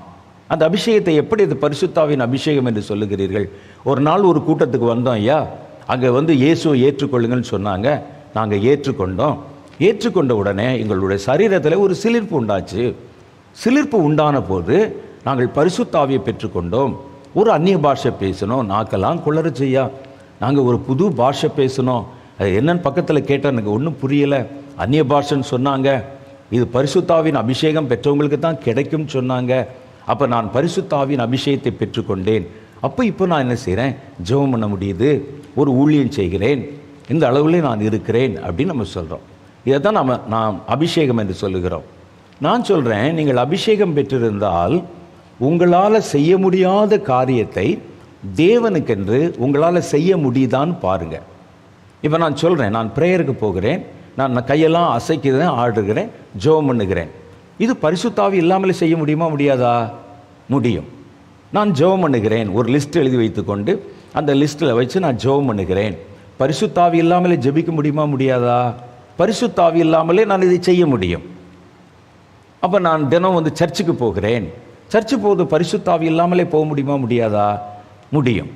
நான் ரோட்டோரத்தில் நின்று ட்ராக்ஸ் கொடுக்கிறேன். பரிசுத்தாவி இல்லாமலே அதை கொடுக்க முடியுமா? முடியாதா? பரிசுத்தாவி இல்லாமலே நான் விரும்பினால் கொடுக்க முடியும். அப்போ உங்களால் செய்ய முடிஞ்ச எந்த காரியத்தையுமே நீங்கள் செய்யும்போது இன்னும் நீங்கள் அந்த பரிசுத்தாவியை பயன்படுத்தி கொள்ளவில்லை என்பதுதான் பொருளாகிறது. நீங்கள் ஜெபம் பண்ணால் உங்களுடைய ஆவியினால் பண்ண முடியாத அளவு எக்ஸ்ட்ரீம் ப்ரேயர் அதில் இருக்கணும். இயற்கைக்கு மேற்பட்ட உங்களால் முடியாது, அதை முடிய பண்ணணும். அதுதான் பரிசுத்தாவி. நீங்கள் செய்கிறதையே வழக்கமாக செய்ய முடியும்னா எதுக்கு அபிஷேகம் பெற்றோம்? அபிஷேகம் என்பதே தேவனுக்கென்று உங்களால் செய்ய முடியாத காரியத்தை செய்ய வைப்பதற்குத்தான் அந்த அபிஷேகம். உங்களால் செய்ய முடியுமானால் அதற்கு எதுக்கு இன்னொரு அபிஷேகம் ஏன் வேணும்? தேவனுடைய வல்லமை நமக்கு ஏன் வேணும்? கர்த்தருடைய ஆவி நமக்கு அங்கே வேணும். அப்போ இன்றைக்கி நம்ம கூட்டங்களில் திரளான மனிதர்களை பார்க்குறோம், ஜனங்களை பார்க்குறோம், அபிஷேகம் பெற்றிருக்கிறாங்கன்னு சொல்கிறாங்க. என்ன பண்ணீங்க அந்த அபிஷேகத்தை வச்சு? கூட்டத்துக்கு வருவீங்க, கொஞ்ச நேரம் கைதட்டுவீங்க, கீழே விழுவீங்க, பாட்டு பாடுவீங்க, வீட்டுக்கு போயிடுவீங்க. கர்த்தருக்கு நம்ம என்ன பெரிய காரியம்? இது அபிஷேகம் இல்லாமலே செய்ய முடியுமே. ஒரு கைதட்டிட்டு போகிறதுக்கு மாத்திரம் அபிஷேகம் வேணுமா? சும்மா ஒரு காரியத்தை சொல்கிறாங்க, ஜெபம் பண்ணிட்டு போகிறதுக்கு ஒரு அபிஷேகம் வேணுமா? அபிஷேகம் என்பது மனிதர்களால் செய்ய முடியாத, தேவனுக்கு செய்ய வேண்டிய, அதே நேரத்தில் உங்கள் சொந்த ஸ்பிரிட்டை வச்சு செய்ய முடியாத ஒரு பெரிய காரியத்தை செய்ய வைக்கத்தான் அபிஷேகம். என்னால் செய்ய முடிகிற காரியத்தை நானே செஞ்சிடலாமே. சிம்சோனுடைய வாழ்க்கையை நீங்கள் பார்க்குறீங்க. சிம்சோனுடைய பலம் என்பது அவனுடைய சொந்த பலம் அல்ல. அந்த ஆள் உண்மையிலே பலசாலி தான், அந்த காலத்தாட்கள்லாம் பலமாக இருப்பாங்க. ஆனால் அவனுக்குள் இயங்கியது மனித பலம் அல்ல, அது தேவ பலம். அது மனித பலமாக இருந்தால் தலைமுடி சிரைக்கப்பட்ட போது கூட அவனால் அந்த காரியத்தை செஞ்சிருக்க முடியும். கர்த்தருடைய உடன்படிக்கையை மீறின போது கூட அவனால் செஞ்சிருக்க முடியும். அவனுக்கு சில காரியங்கள் செய்ய முடியும். நம்ம மாதிரி நடக்கலாம், பேசலாம், சிரிக்கலாம், கொஞ்சம் பலசாலி தான். ஆனால் அவன் செய்த காரியத்தெல்லாம் பாருங்கள், இயற்கைக்கு மேற்பட்ட காரியங்களை செய்தான். அதை செய்ய வைக்கத்தான் அந்த அபிஷேகம். வேதம் சொல்லுகிறது, சத்துருக்கள் எதிரிகள் அவனை சூழ்ந்து கொண்டாங்க. 3000 பேருக்கும் அதிகமான பேர் அவனை சுற்றி வளைத்து கொண்டார்கள். அவன் ஒரு மனிதனாயிருந்து, தனி மனிதனாயிருந்து வெறும் கையினால 3000 பேரை கொன்று போட்டான். ஒரு சின்ன எலும்பு துண்டு கிடைத்தது, கழுதையினுடைய தாடை எலும்பு. அது ஆயுதம் இல்லை, ஒரு எலும்பு, அவ்வளோதான். அந்த எலும்பை எடுத்துக்கொண்டு 3000 பேரை தனி மனிதனாய் கொன்றொழித்தான். இது எப்படி அந்த சிம்சோன் செய்ய முடியுமா? முடியாது. அதே சிம்சோனை அபிஷேகத்தை இழந்த பின்பு சிறுவர்கள் சேர்ந்து அவனை கைலாகு கொடுத்து கூட்டி வர்றாங்க, சங்கிலியில் கட்டி நடத்தி கொண்டு வர்றாங்க. அந்த சங்கிலியை அறுக்கக்கூட அவனுக்கு பலம் இல்லை. அவன் கொண்டு வந்து நிற்கும்போது நிறுத்தப்படுகிறான், அவ்வளோதான். அப்போ அவனுடைய உண்மையான பலம் என்பது அபிஷேகத்திலே வந்தது. அப்போ தான் செய்யும் காரியத்தை தாண்டி தேவனுக்கு இயற்கைக்கு மேற்பட்ட தன்னால் செய்ய முடியாத காரியத்தை செய்யணும் என்பதற்குத்தான் கர்த்தர் நமக்கு எக்ஸ்ட்ராவாக ஒரு அபிஷேகத்தை, ஒரு ஆவியை தருகிறார். அந்த ஆவி தேவனால் உண்டானது. சிம்சோனை ஒரு பட்டணத்தில், காசா என்ற பட்டணத்தில் வைத்து அடைத்து விடுகிறார்கள். அவனாய் வெளியே வந்து பெரிய கதவு, அலங்கத்தில் இருக்கிற கதவை யானைகளை வச்சு தான் திறப்பாங்க. தன்னுடைய புயத்திலே மோதி உடைத்து கதவையும் தூக்கி கொண்டு போய்விட்டான். பாருங்க, இயற்கைக்கு மேற்பட்ட காரியம். இதை செய்வதற்கு தான் அபிஷேகம். உங்கள் ஜெபம் அபிஷேகமே இல்லாமல் செய்கிற அளவுக்கு உங்களால் ஜெபம் பண்ண முடியுதுன்னா நீங்கள் இன்னும் பெற்றுக்கொண்ட அபிஷேகத்தை பயன்படுத்தவில்லை. நீங்கள் செய்கிற ஊழியம், ஒவ்வொரு காரியத்தையும் நீங்கள் சிந்திச்சு பார்க்கணும். இதை நான் அபிஷேகத்தெலாம் செய்ய முடியுமா, அல்லது என் சொந்த பலத்திலே செய்கிற அளவுக்கு தான் செய்கிறேனான்னு பார்க்கணும். ஒரு தெருவில் நின்று ட்ராக்ஸ் கொடுக்குறேன், ஒரு சுவிசேஷம் அறிவிக்கிறேன், ஒரு மெகாஃபோனை வச்சு நான் பேசுகிறேன், ஒரு சர்ச்சுக்கு போகிறேன், சர்ச்சில் ஒரு பாட்டு பாடுகிறேன். இந்த காரியங்களை செய்வதற்கு நான் சும்மாவே செய்து விடலாமே. இதில் என்ன பெரிய அளவில் என்னால் செய்ய முடியாத எதை செய்கிறேன்? உங்களுடைய சொந்த ஆவினாலே செய்ய முடியாத மேலதிகமான காரியத்தை கர்த்தருக்கென்று நீங்கள் செய்வதற்காக கொடுக்கப்படுகிற எக்ஸ்ட்ரா பவர், வல்லமை, தேவனுடைய ஆவி இருக்கு பாருங்க, அதுக்கு பேர் தான் அபிஷேகம். இப்போ இதில் சொல்லப்படுகிற எல்லாமே பார்த்தீங்கன்னா நம்ம சாதாரணமாகவும் செய்யலாம். அப்போ நம்ம எதை பற்றி நம்ம டெஸ்ட் பண்ணணும்? நான் கர்த்தரால் அபிஷேகம் பண்ணப்பட்டிருக்கிறேன், அப்பா பிதாவே என்று அழைக்கூடிய புத்திர சுவீகாரத்தின் ஆவியை பெற்றிருக்கிறேன், அது வேற. இப்போ நான் கர்த்தரிடத்திலிருந்து எக்ஸ்ட்ராவாக ஒரு பவர், ஒரு அதிகாரம் கொடுக்கப்படுகிறது. அது கர்த்தருக்கு காரியங்களை செய்வதற்காக அந்த அபிஷேகத்தை நான் பெற்றிருக்கிறேன். கூட்டங்களுக்கு போகிறேன், சபைக்கு போகிறேன், ஊழியம் செய்கிறேன், செய்தி கொடுக்குறேன், எல்லாம் செய்கிறேன். இதை வச்சுட்டு நீங்கள் என்ன கொஞ்சம் யோசித்து பார்க்கணுன்னா, இதை அபிஷேகத்தினால் தான் செய்ய முடியுமா, அபிஷேகம் இல்லாமலே என்னால் செய்ய முடியுமா? இதை ஒரு ஆள் அபிஷேகம் இல்லாமலே செய்ய முடியுமா? நீங்கள் செய்கிற காரியங்கள் அபிஷேகம் இல்லாமலே உங்கள் சொந்த பவரில் செய்ய முடியும் சொன்னால் நீங்கள் பெற்றுக்கொண்ட அபிஷேகத்தை இன்னும் உபயோகப்படுத்தவில்லை என்பது பொருள். நீங்கள் அந்த அபிஷேகத்தை உபயோகப்படுத்தினீங்க அப்படின்னு சொன்னால் மனுஷ சக்திக்கு மீறி உங்களுக்கு வேறொரு வல்லமை உங்களை தாங்குகிறதையும், அது உங்களுடைய ஊழியத்திலே செயல்படுகிறதையும், அது தன்னுடைய விருப்பத்தின்படி உங்களை பயன்படுத்துகிறதையும் தெளிவாக உங்களால் பார்க்க முடியும். அப்புறம் உட்கார்ந்து நீங்கள் அறையில் யோசித்து பார்த்தா, நான் எப்படி இதை செய்தேன்? இது என்னுடைய சொந்த சக்தி இல்லை, என்னால் அது முடியாது, நான் பலவீனன். ஆனால் என்னை ஏதோ ஒரு வல்லமை செய்ய வைத்ததுன்னு சொல்கிறீங்கல்ல, அதுக்கு பேர் தான் அபிஷேகம்.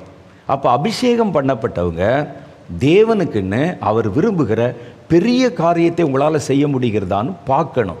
உங்களை கொண்டு கர்த்தர் செய்கிற காரியங்கள் சாதாரண ஒரு மனுஷ அபிஷேகத்தினாலேயே அல்லது ஒரு சாதாரண மனிதனுடைய ஆவினாலே செய்யக்கூடிய அளவில் தான் நான் செய்கிறேனான்னு பார்க்கணும். நம்ம அவ்வளோதான் யோசிக்கிறோம், அவ்வளோதான் திட்டமிடுகிறோம், என்னால் இவ்வளோதான் முடியும் என்று யோசிக்கிறோம். உங்களால் முடிஞ்சதை செய்வதற்கு எதற்கு பரிசுத்த ஆவி, எதற்கு அந்த பரிசுத்த அபிஷேகம்? உங்களால் முடியாததை செய்ய வைக்கத்தான் அந்த வல்லமை வந்திருக்கிறது. அந்த வல்லமையை நீங்கள் எவ்வளவு தூரம் பயன்படுத்துகிறீர்கள் என்பதை வைத்துத்தான் உங்களுடைய ஊழியமோ கர்த்தருக்கு நீங்கள் செயல்படுகிற காரியங்களோ நிர்ணயம் பண்ணப்படுகிறது. அப்போ அதனால் நம்ம பெற்றுக்கொள்கிற இந்த அபிஷேகம் எல்லாம் தேவனுக்கென்று உங்கள் சக்திக்கு மீறிய செயல்களாக வெளிப்பட வேண்டும். அதனால தான் கர்த்தர் இந்த அபிஷேகங்களை நமக்கு வாக்குத்தத்தம் பண்ணி இருக்கிறார். கடைசி காலத்தில் கர்த்தர் நமக்கு வாக்குத்தத்தம் பண்ணின 4 அபிஷேகங்கள், இந்த 4 நமக்கு ரொம்ப முக்கியம். இதைத்தான் ஒவ்வொன்றாக நம்ம இனி வருகிற நாட்களில் தியானிக்க போகிறோம். அதில் பாருங்கள், முதல் காரியம், முதல் கட்டமாக கர்த்தர் நமக்கு சொல்லியிருப்பது ஒரு ஜெப ஆவி. கடைசி காலத்தில் ஒரு ப்ரேயிங் ஸ்பிரிட், ஜெபம் ஆவி. அந்த ஆவியிலே நம்ம ஜெபம் பண்ணலாம், ஆவி இல்லாமலும் ஜெபம் பண்ணலாம். ஆவியிலே ஜெபம் பண்ணலாம், ஆவி இல்லாமலும் ஜெபம் பண்ணலாம். அப்போ இந்த ஆவியிலே ஜெபம் பண்ணுறதுக்கும் ஆவி இல்லாமல் ஜெபம் பண்ணுவதற்கும் வித்தியாசம் இருக்கிறது. கடைசி நாட்களில் உங்கள் ஜெபம் இயற்கைக்கு மேற்பட்ட ஜெபமாக இருக்கணும். சாதாரண ஒரு மனிதனால் செய்யப்படுகிற ஜெபத்தை விட உங்களால் மேலதிகமான ஒரு பெரிய ஜெபத்தை கர்த்தர் நீங்கள் செய்ய வேண்டும் என்று எதிர்பார்க்கிறார். அதனால் இந்த கடைசி காலத்தில் கர்த்தர் தம்முடைய ஜனங்களுக்கு ஜெப அபிஷேகத்தை கட்டளையிட்டிருக்கிறார். அப்போ ஜெப அபிஷேகம், ஜெப ஆவி. இந்த ஜெப ஆவி நமக்கு ஏன் தேவை அப்படின்னு கேட்டிங்கன்னா, இந்த கடைசி நாட்களில் நீங்கள் இனி மனிதர்களை சார்ந்து வாழ முடியாது. தேவனுடைய பிள்ளைகள் தேவனோட பொருந்தி வாழணும் அப்படின்னு சொன்னால், நீங்கள் இனி வருகிற அந்த கடைசி காலங்கள் இப்போ தான் ஆரம்பிக்குது. இன்னும் கொஞ்ச நாள் ஆக ஆக ஆக பார்த்தீங்கன்னா கடைசி நாட்களின் இருண்ட பக்கங்களுக்குள்ளே கடந்து போவோம். அந்த நாட்களில் நீங்கள் தேவன் இல்லாமல் வாழ முடியாது. தேவனிடத்திலிருந்து பெறாமல் நீங்கள் மனிதர்களிடத்தில் எதையும் பெற முடியாது. அந்த அளவுக்கு தேவனுடைய பிள்ளைகளுடைய காரியங்கள் சுருக்கப்பட்டு போயிடும் அல்லது கட்டுப்படுத்தப்பட்டு போயிடும். இப்படிப்பட்ட நாட்களில் நீங்கள் கர்த்தருக்குள் உத்தமமாய் வாழ விரும்பினால் கர்த்தரிடத்தில் கேட்டு கர்த்தரிடத்தில் பெற்றுக்கொண்டு தான் உங்களால் வாழ முடியும். நீங்கள் இனி அரசாங்கத்தை சார்ந்து வாழ முடியாது. இந்திய தேசம் மாத்திரம் இல்லை, உலக நாடுகள் முழுவதுமே எந்த அரசாங்கத்தையும் மனிதர்கள் இனி நம்பி வாழ முடியாது. கவர்மெண்ட்டில் போய் நம்முடைய காரியங்களை பிராது வைப்போம், கேட்போம், எங்களுக்கு இது வேணும் அது வேணும்னு கேட்போம். இனியெல்லாம் யாரும் எதையும் கேட்க முடியாது. அவர்கள் விரும்பி உங்களுக்கு என்ன தர்றாங்களோ அதைத்தான் நீங்கள் எடுத்துக்கொள்ள முடியும். உங்களுடைய எந்த உரிமையை நீங்கள் போய் யார்கிட்டையும் கேட்க முடியாது.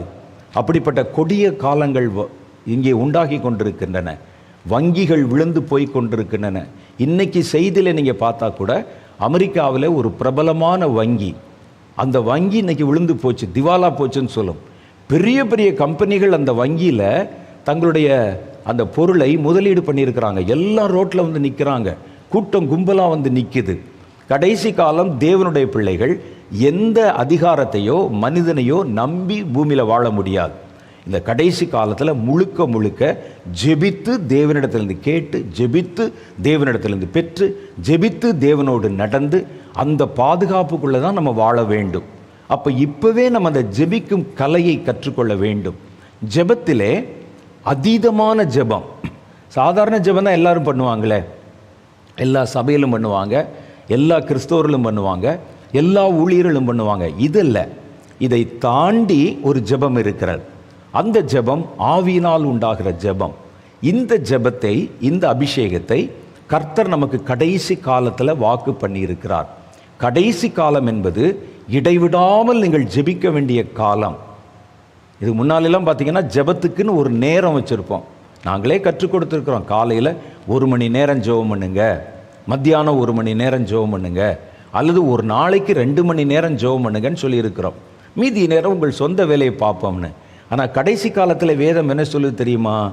கடைசி காலத்தில் சொல்லுகிறார், இவைகளுக்கெல்லாம் நீங்கள் தப்பி மனுஷகுமாரன் வரும் பொழுது அவர் முன்பாக எதிர்நிற்க பாத்திரவான்களாக எண்ணப்படும்படி எப்பொழுதும் விழித்திருந்து ஜெபம் பண்ணுங்கள் என்கிறார். அப்போ இப்போ இருக்கிற காலத்தில் 2 மணி நேரம் ஓகே. ஒரு நாளில் 24 மணி நேரம் என்றால் அதில் தசம பாகம் மாதிரி ஒரு 10ல் ஒரு பகுதி கர்த்தருடைய பாத்தில் ஓகே. அதிகாலையில் ஒரு அரை மணி நேரம் ஜெபம் பண்ணுங்க, ஓகே. இப்போது ஆனால் கடைசி காலம், ஆபத்துகள் நிறைந்த காலம் வரும் பொழுது நீங்கள் அப்படி இருக்க முடியாது. ஒவ்வொரு விஷயத்துக்கும் ஜெபம் பண்ணணும். ஒவ்வொரு காரியத்துக்கும் கர்த்தருடைய உதவியை நாடித்தான் நீங்கள் வாழ முடியும். உலகம் உங்களுக்கு வாழ்வதற்கு பொருத்தமானதாக இருக்காது. இது அடிமைகளின் ராஜ்யமாக மாற்றப்படும். சாத்தானுடைய குதிங்காலை நக்கி பிழைக்கிற காலமாக மனிதர்களுக்கு அது கொண்டு வரப்படும். அவனை புகழணும், அவன் சொல்கிறத கேட்கணும். இப்படிப்பட்ட ஒரு காலம் இப்பொழுது தீவிரமாக திட்டமிடப்படுகிறது. இதற்கு நடுவிலே தேவனுடைய பிள்ளைகள் தலை நிமிர்ந்து ஒரு வாழ்க்கை கரபடாமல் வாழணும் சொன்னால் அவர்கள் தேவனை சார்ந்துதான் வாழணும். அப்போ ஒவ்வொரு நிமிஷமும் அவர்கள் தேவனிடத்தில் ஜெபத்தில் தொடர்பு கொண்டே தான் இருக்கணும். அதுக்கு தான் இந்த ஜெப ஆவியின் அபிஷேகம். அப்போ இன்னும் இதை பற்றி நிறையா இருக்குது. நான் முதல்ல இன்னைக்கு நம்ம அப்படி மேலோட்டமாக இந்த 4 அபிஷேகத்தை பற்றி சொல்லிடுறேன். நாளையிலிருந்து நம்ம ஒவ்வொரு அபிஷேகமாக டீட்டெயிலாக பார்க்க போகிறோம். அப்போ ஜெபத்திலே பல ரகசியங்கள் இருக்கிறது. ஒவ்வொரு காலத்திலும் ஒவ்வொரு மாதிரி ஜெபித்திருக்கிறாங்க. நம்முடைய பழைய ஏற்பாட்டு காலத்திலே அந்தி சந்தி மத்தியான நேரத்தில் ஜெபம் பண்ணி இருக்கிறாங்க. அந்த பழைய ஏற்பாட்டு காலத்தில் ஜெபத்திற்கு அதிகமாயெல்லாம் ஒன்று முக்கியத்துவம் கொடுக்கப்படவில்லை. தங்களுடைய தேவைகளைத்தான் சொல்லி ஜெபம் பண்ணி இருக்கிறாங்க. புதிய ஏற்பாட்டு காலத்தில் கொஞ்சம் வித்தியாசம். இப்போ நான் ஏற்கனவே சொன்ன மாதிரி நாங்கள் எங்கள் காலத்திலேயே எங்களுடைய ஊழியத்தை துவக்கின போது இருந்த காலங்கள் வேறு. நாங்கள் சபைகளுக்கு கற்றுக் கொடுத்துருக்கிறோம், ஜனங்களுக்கு கற்றுக் கொடுத்துருக்கிறோம். அட்லீஸ்ட் ஒரு 2 மணி நேரம் ஜெபம் பண்ணுங்கன்னு.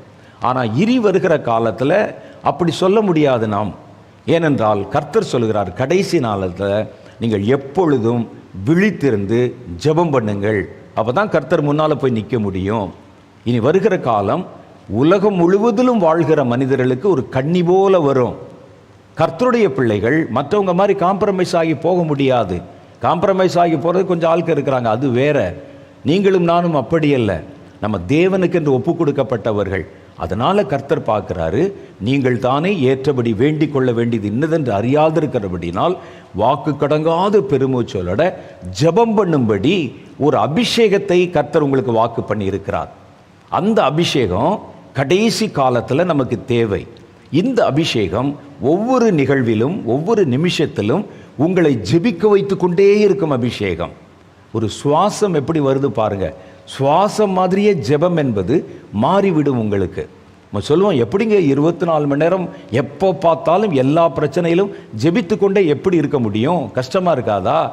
ஒரு 5 நிமிஷம் ஜெபம் பண்ணுறதே எங்களுக்கு கஷ்டமாக இருக்குதுன்னு கேட்டால், சுவாசம் இருக்கிறது பாருங்க. பிறந்து முதல் மணி நேரம் பூமிக்கு வந்ததுலேருந்து மரிக்க போகிற வரைக்கும் நம்ம மூச்சு விட்டுக்கிட்டே இருக்கிறோமே. என்னைக்காவது போர் அடிக்குதுன்னு சொல்லியிருக்கீங்களா? எப்போ பார்த்தாலும் இதான வேலை, மூச்சை இழுப்பதும் விடுவதும், மூச்சை இழுப்பதும் விடுவதும். போர் அடிக்குது, ஒரு 2 நாளைக்கு லீவுன்னு சொல்ல முடியுமா மனிதன்? முடியாது. ஏனென்றால் அது பழகிவிட்டது நமக்கு. மூச்சு போவதும் தெரியாது, வருவதும் தெரியாது.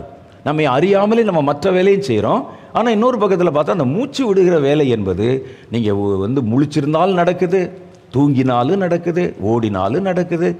அப்போ இதில் பாருங்களேன், அதே போல் இந்த ஜெபம் என்பது உங்கள் வாழ்க்கையில் ஒரு அங்கமாய் மாறிவிடும். அது எப்படி? இப்போ முடியாது உங்களால். அதை செய்ய வைக்கத்தானே பரிசுத்தாவின் அபிஷேகம். அதை செய்ய வைக்கத்தான் கர்த்தருடைய ஆவி. அந்த ஆவியானவர் உள்ளே இருந்து வாக்கு கடங்காத பெருமூச்சலோட உங்களுக்காக ஜெபம் பண்ணிகிட்டே இருப்பார். உங்களுடைய ஆவியும் ஆத்மாவும் அந்த ஜெபத்தோடு இணைந்து ஜெபம் பண்ண ஆரம்பிக்கும். அது உங்களுக்கு ஜெபம் மாதிரியே தெரியாது. மனதில் தேவனோடு நீங்கள் தொடர்பு வைத்து கொண்டே இருப்பீர்கள். இது கடைசி காலத்தில் அவசியம். இதுக்கு முன்னால் இருந்த காலங்களில் அப்படி இருந்ததில்லை. நமக்கு எப்போ தேவை வருதோ போனோம், கதவை பூட்டினோம், ஜெபம் பண்ணோம். உபவாசத்துக்கென்று நாட்களை நியமித்தோம், உள்ளே போனோம், ஜெபம் பண்ணினோம். ஜெபத்திற்கென்று ஜெப கூடுகைகளை வைத்தோம், போனோம், ஜெபித்தோம், வீட்டுக்கு வந்தோம். ஜெபத்திற்கென்று ஒரு நேரத்தை வைத்திருந்தோம், ஜெபித்தோம், முடித்து விட்டோம். இனி உங்களால் இந்த கடைசி நாளில் ஜெபத்தை முடிக்கவே முடியாது. அதான் வேதம் சொல்லுது, எப்பொழுதும் விழித்திருந்து ஜெபம் பண்ணுங்கள். அது எப்படி எப்பொழுதும் ஜெபம் எப்பொழுதும் முடியும்? அதை முடியாததை முடிய பண்ணத்தான் கர்த்தருடைய அபிஷேகம் உங்களுக்குள்ளே கொடுக்கப்படுகிறது. இப்போ நான் சொல்வதை பிராக்டிக்கலாக உங்களால் கிரகித்து கொள்ள முடியாது. இது எப்படி சாத்தியம் என்ற எண்ணம் தான் தோன்றும். ஆனால் அந்த ஜெபத்துக்குன்னு ஒரு அபிஷேகம் இருக்குது பாருங்கள். அந்த அபிஷேகம் உங்களை நிரப்பின உடனே உங்களுடைய வாழ்க்கை அப்படியே டிரான்ஸ்ஃபார்ம் ஆயிரும். அப்போ ஜெபிக்க ஆரம்பிக்கிற நீங்கள், ஜெபத்துக்குன்னு ஒரு பிளானோ ஒரு திட்டமோ எதுவும் இருக்காது. நடந்தாலும் போனாலும் பிரயாணம் பண்ணினாலும், ஏன் பிரசங்கம் பண்ணி கொண்டிருந்தால் கூட, மற்றவரிடத்தில் ஒரு காரியத்தை சொல்லி கொண்டிருந்தால் கூட உங்கள் மனசு உள்ளே ஜெபம் பண்ணி கொண்டே இருக்கும். அப்படி இருந்தால்தான் இந்த கடைசி காலத்தை உங்களால் தாண்டி வர முடியும். அதற்கு ஒரு அபிஷேகம் இருக்கிறது. அது மனித ஆவியினால் உண்டாகிற காரியம் அல்ல. இப்போ நம்ம செய்கிறதெல்லாம் நம்முடைய வரையறைக்கு உட்பட்டது. நம்ம பிளான் போடுறோம், திட்டம் போடுறோம். இதை தாண்டி வேறொரு ஜெபம் இருக்கிறதே, அதை செய்ய வைக்கத்தான் அந்த அபிஷேகம். நம்ம செய்யக்கூடியதையே நம்மால் செய்ய முடிந்தால் அதற்கு பேர் அபிஷேகம் இல்லை. அதில் நீங்கள் கர்த்தருடைய வல்லமை பயன்படுத்தவும் போகிறது இல்லை.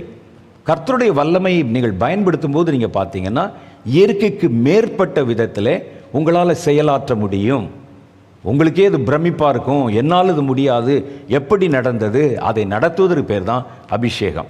இரண்டாவது பாருங்கள், ஒரு ப்ராஃபட்டிக் அனாயிண்டிங், தீர்க்க தரிசன அபிஷேகம். யோவேல் தீர்க்கதரிசியின் புஸ்தகம் 2வது அதிகாரம் 28-29 சொல்லுகிறது, அதற்கு பின்பு நான் மாம்சமான யாவர் மேலும் என் ஆவியை ஊற்றுவேன், உங்கள் குமாரரும் குமாரத்திகளும் தீர்க்க தரிசனம் உரைப்பார்கள், உங்கள் வாலிபர்கள் தரிசனம் காண்பார்கள், உங்கள் மூப்பர்கள் சொப்பனங்களையும் உங்கள் வாலிபர்கள் தரிசனங்களையும் காண்பார்கள். அந்நாட்களில் ஊழியக்காரர்கள் மேலும் ஊழியக்காரிகள் மேலும் என் ஆவியை ஊற்றுவேன், அவர்களும் தீர்க்க தரிசனம் உரைப்பார்கள். இதே வசனத்தை, இதே காரியத்தை அப்போஸ்தலர் சொல்லும்போது இன்னும் தெளிவாக சொல்லியிருக்கிறாங்க.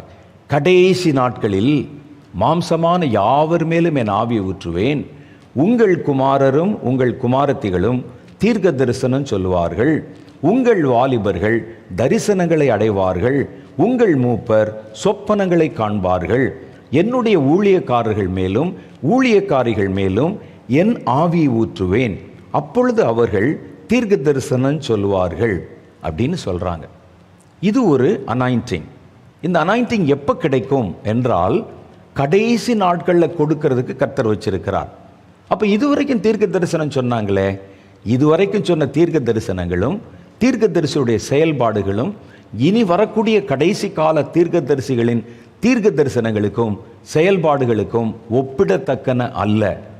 இதுக்கு முன்னால் அவங்க பேசினாங்க, அந்த ஆவிக்கும் கடைசி காலத்தில் கர்த்தர் கொடுக்க போகிற தீர்க்க தரிசன அபிஷேகத்துக்கும் ரொம்ப வித்தியாசம் இருக்கிறது.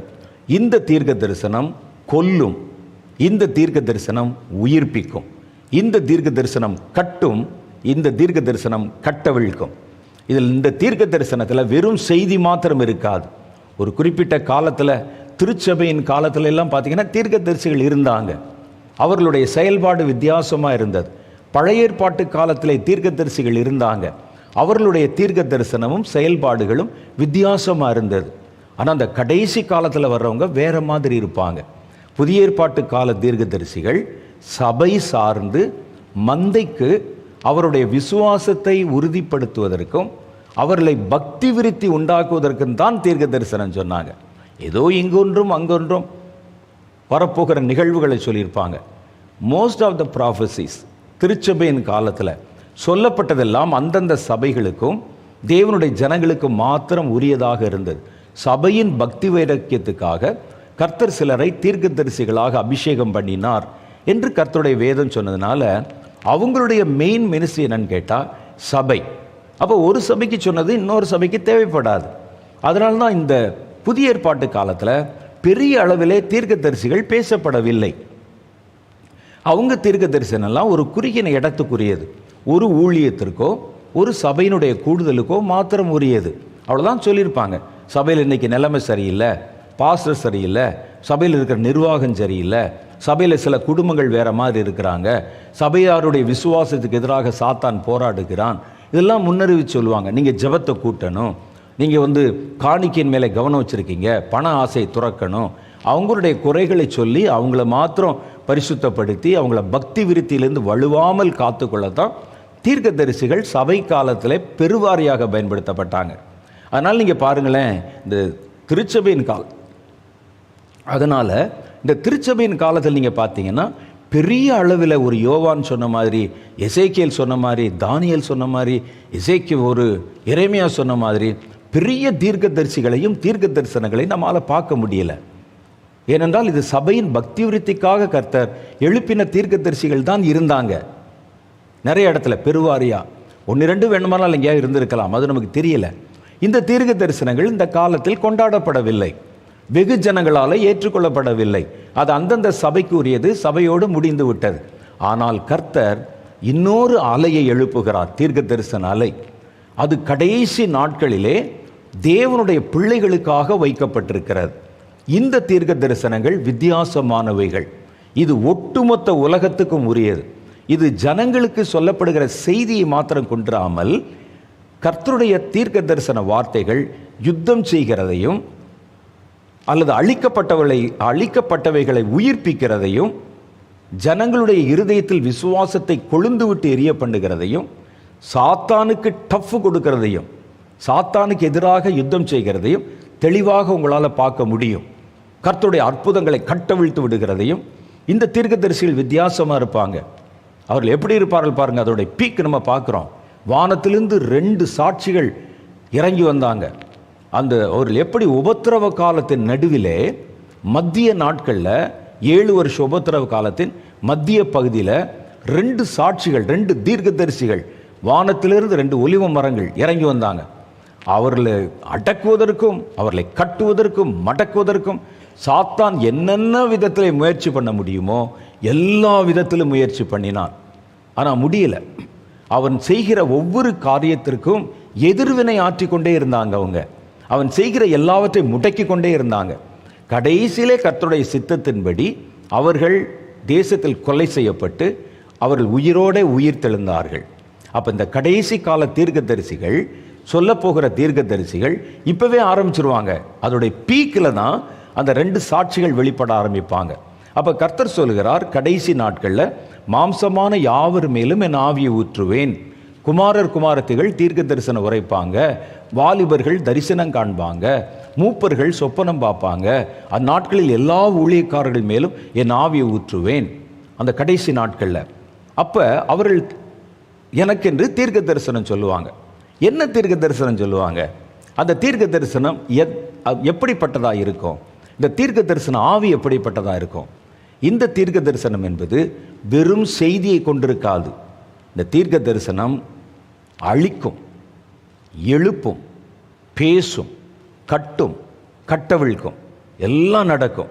எப்படி எலியா வானத்தை கட்டினானோ அதே போல் இயற்கையை கட்டுவாங்க. இவங்க எப்படி கட்டவிழ்த்தாரோ அதே போல் இயற்கையை கட்டவிழ்ப்பாங்க. செயல்பட முடியாமல் ஆக்கிடுவாங்க. ஒரு வார்த்தையினாலே சாத்தானோட யுத்தம் பண்ணுவாங்க. அப்படிப்பட்ட ஒரு தலைமுறையை எழுப்பத்தான் கர்த்தர் இந்த தீர்க்க தரிசன அபிஷேகத்தை கடைசி நாட்களிலே கொடுக்கிறேன்னு சொல்கிறார். இந்த தீர்க்க தரிசன அபிஷேகம் மாத்திரம் எல்லா காலத்திலும் வேலை செய்தது. பாருங்கள், அந்த பழைய ஏற்பாட்டு காலத்தில் தீர்க்கதரிசி இருந்தாங்க, புதிய ஏற்பாட்டு காலத்திலும் தீர்க்கதரிசி இருந்தாங்க. சபையின் பக்தி விருத்திக்காக கர்த்தர் உங்களில் சிலரை அப்போஸ்தலராகவும் சிலரை மேய்ப்பராகவும் சிலரை சுவிசேஷகராகவும் சொல்லும்போது தீர்க்கதரிசி என்பது 2வது இடத்தை பிடிக்கிறது. சிலரை தீர்க்கதரிசிகளாகவும் அழைத்தேன் என்று சொல்லுகிறார். அப்போ தான் எப்போவுமே இந்த அபிஷேகம் இருக்குதே. பழைய ஏற்பாட்டு காலத்தில் தீர்க்கதரிசி இருந்தாங்க, புதிய ஏற்பாட்டு காலத்தில் தீர்க்கதரிசி இருந்தாங்க. அப்போ தீர்க்க தரிசன ஆவியை ஊற்றுவேன் என்று ஒரு வாக்கு தத்தத்தை ஏன் விசேஷமாக கொடுக்கணும் அப்படின்னு சொன்னால், இந்த தீர்க்க தரிசன அபிஷேகம் விசேஷமான தீர்க்க தரிசன அபிஷேகம். இல்லாட்டா அது எப்போவுமே இருக்குதே, எப்போவுமே கொடுத்துக்கிட்டு இருக்கதை நான் உங்களுக்கு கொடுப்பேன்னு சொல்ல வேண்டிய அவசியம் இல்லையே. நமக்கு பார்த்தீங்கன்னா இப்போ அரிசி கிடைக்கிது, அரிசி என்ன விலை கிடைக்குது, எல்லா நேரத்திலும் கிடைக்கிறது. திடீர்னு ஒருத்தர் வந்து நான் உங்களுக்கு அரிசி கொடுப்பேன்னு சொல்லி எப்படி வாக்குறுதி கொடுக்க முடியும்? அதான் எப்போவுமே கிடைச்சிக்கிட்டு இருக்குதே. அப்போ கிடைக்கத்தற்கு அறிய ஒரு காரியத்தை தான் நமக்கு வாக்குத்தத்தம் பண்ணுவாங்க. தீர்க்கதரிசிகளை பொறுத்தளவில் பழைய ஏற்பாட்டு காலத்தில் இருந்தாங்க, புதிய ஏற்பாட்டு காலத்தில் இருந்தாங்க, கடைசி காலத்தில் வரப்போகிறாங்க. அதான் ஏற்கனவே இருந்து கொண்டிருக்கிறார்களே, நான் ஊற்றுவேன் என்று ஒரு வாக்குத்தத்தத்தை கர்த்தர் ஏன் தரணும்னு கேட்டால், இந்த தீர்க்க தரிசன அபிஷேகம் இதுவரைக்கும் கிரியை செய்த தீர்க்க தரிசன அபிஷேகங்களிலிருந்து வித்தியாசமானது. இது ஒரு கூட்டத்தாருக்கு உரியதல்ல. இது வாலிபர்களுக்கும், குழந்தைகளுக்கும், கன்னியர்களுக்கும், மூப்பர்களுக்கும், எல்லா ஊழியர்களுக்கும் உரியது இந்த தீர்க்க தரிசனம். அடுத்து 3வது ஒரு காரியம் பாருங்க, யுத்த அபிஷேகம். கர்த்தர் இந்த கடைசி நாட்களில் எதற்கு யுத்த அபிஷேகம் அப்படின்னு கேட்டால், இந்த யுத்தம் என்பது ஆவிக்குரிய ஒரு யுத்தம். இனி வரக்கூடிய காலத்தில் கர்த்தர் தேவனுடைய பிள்ளைகளுக்கு ஒரு யுத்தத்தை இருக்கிறது என்று முன்னெச்சரிக்கை செய்திருக்கிறார். எபேசியர் 6வது அதிகாரத்தில் நீங்கள் வாசித்து பார்த்தீங்கன்னா என்ன யுத்தம் என்பதை பற்றி எழுதியிருக்கிறது. இதுவரைக்கும் உலக சரித்திரமும் சரி, வேதாகம சரித்திரம் சரி, நிறைய யுத்தங்களை பற்றி பேசுகிறது. உலக சரித்திரத்தில் பாருங்கள், பெரிய பெரிய வார், கிரேக்க போர் இருக்கிறது, சிலுவை போர்கள் இருக்கிறது, 1ஆம் உலகப் போர் இருக்குது, 2வது உலகப் போர் இருக்கிறது. இது மாதிரி பெரிய பெரிய யுத்தங்கள், ரஷ்ய போர் இருக்குது, பிரெஞ்சு போர் இருக்குது. இப்படி நிறைய யுத்தங்களை பற்றி சரித்திரம் பேசுகிறது. வேதாகமத்தில் பார்த்தீங்கன்னாலும் பெரிய பெரிய யுத்தங்களை பற்றி, படையெடுப்புகளை பற்றி வேதமும் பேசுகிறது. ஆனால் இதுவரைக்கும் பேசப்படாத ஒரு யுத்தம் இருக்கிறது. அந்த யுத்தம் ஆவிகளுடனே செய்கிற யுத்தம். இந்த யுத்தம் கடைசி காலத்தில் கர்த்தருடைய பிள்ளைகளுக்கு சொல்லப்பட்ட ஒரு காரியம். கடைசி காலத்தில் வருகிற தேவனுடைய பிள்ளைகள் இதுவரைக்கும் மாம்சத்தோட சண்டை போட்டோம், மனிதர்களோட சண்டை போட்டோம், அரசாங்கங்களோட சண்டை போட்டோம். இனி கடைசி காலத்தில் ஒரு யுத்தம் வருகிறது. இந்த யுத்தங்களுக்கெல்லாம் காரணமான பின்னாலே மறைந்து கொண்டிருந்த சாத்தானோட நேரடியாக யுத்தம் பண்ண போகிறோம். இந்த யுத்தத்தை கர்த்தர் தேவனுடைய பிள்ளைகளுக்கு இருக்கிறது என்று சொல்லி வாக்குத்தத்தம் பண்ணி, இந்த யுத்தத்தை செய்வதற்கு ஒரு அபிஷேகத்தையும் நான் உனக்கு தருவேன் என்று வாக்கு பண்ணி இருக்கிறார். இந்த யுத்தம் ஒரு அலை போல வரும் தேசங்கள் மேலே. ஆவிகளுடைய யுத்தம், ஆவிக்குரிய போர். இதுக்கு முன்னால் பார்த்ததெல்லாம் மாம்சத்துக்குரிய போர். எந்த மாம்சத்துக்குரிய போருக்கு பின்னால் பார்த்தீங்கன்னா ஒரு ஸ்பிரிச்சுவல், ஒரு ஆவிக்குரிய கூட்டம் இருக்கும். ஒரு பிசாசு இருப்பான், பிசாசுடைய தலைமை இருக்கும். ஹிட்லர் காலத்தில் அத்தனை பேரை கொன்றொழிச்சாங்களே, அதுக்கு பின்னால் ஒரு ஆவி இருக்கும். உலகப் போரில் அவ்வளோ ஜனங்களை கொன்றொழித்தார்களே, பின்னால் ஒரு ஆவி இருக்கும். ஆனால் நம்ம இந்த ஆவியோடு இது வரைக்கும் யுத்தம் பண்ணதில்லை. அதற்கு அந்த ஆவி பயன்படுத்துகிற மனிதர்களோடையும் இராணுவங்களோடையும் தேசங்களோடையும் தான் யுத்தம் பண்ணி இருக்கிறோம். ஆனால் கர்த்தர் சொல்லுகிறார், கடைசி காலத்தில் தான் இத்தனை குழப்பங்களுக்கும் யுத்தங்களுக்கும் காரணமாக இருந்த சாத்தான நேருக்கு நேராக எதிர்க்க போகிற ஒரு தலைமுறை வருகிறது. தாவீது பெரிய யுத்த புருஷன் தான், யோசுவா ஒரு பெரிய யுத்த புருஷன் தான். ஆனால் அவர்களுக்கு கூட மாம்சத்தோடே பண்ணுகிற யுத்தம் தான் கொடுக்கப்பட்டது. அவங்களுக்கு கொடுக்கப்பட்ட காரியம் பாருங்களேன், மாம்சத்தில் பண்ணுற யுத்தம். அமலேக்கியரோட யுத்தம் பண்ணு, எபூசியரோட யுத்தம் பண்ணு, அப்படி சொல்லி மனிதர்களோட. ஆனால் நமக்கு மாத்திரம் வேறொரு யுத்தத்தை கடைசி கால சந்ததிக்கு கர்த்தர் வரப்போவதாக சொல்லி இருக்கிறார். அது என்ன யுத்தம்னு பார்த்தீங்கன்னா, மாம்சத்தோடும் அல்ல. இதுக்கு முன்னால் உங்கள் முற்பிதாக்கள் செஞ்சாங்களே, பரிசுத்தவான்கள் கூட, மோசே கூட பட்டயம் எடுத்து போனதா சொல்லுதே. அந்த யுத்தங்கள் அல்ல, மாம்சத்தோடும் அல்ல, இரத்தத்தோடும் அல்ல, அதிகாரங்களோடும் துரைத்தனங்களோடும் இப்பிரபஞ்சத்தின் அந்தகார லோகாதிபதிகளோடும் வான மண்டலங்களில் உள்ள பொல்லாத ஆவிகளின் சேனைகளோடும் நமக்கு போராட்டம் உண்டு.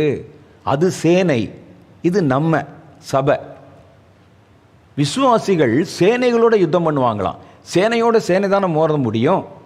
அப்போ இது மனிதர்களால் ஆகிற காரியமா? ஒரு ஆவியோட எப்படிங்க சண்டை போட முடியும்?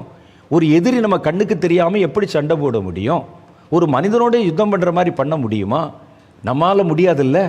அதை முடிய பண்ணத்தான் ஒரு அபிஷேகத்தை கர்த்தர் வாக்கு பண்ணி இருக்கிறார். அந்த அபிஷேகம் யுத்த அபிஷேகம். மனிதனோட மனிதன் சொன்னால் கூட கொஞ்சம் கஷ்டப்பட்டு ஏதாவது பழகி, ஒரு சிலம்பம் சுற்றுறதுக்கு, கத்தி சுற்றுறதுக்கு பழகி சண்டை போடலாம். இது கண்ணுக்கே தெரியாதாமே. வானமண்டலத்தின் பொல்லாத ஆவியை போய் எங்கே தேடுவது? அந்தகார லோகாதிபதியின் ஆவி, இருளில் இருக்கிற ஆவியை எங்கே போய் கண்டுபிடிப்பது?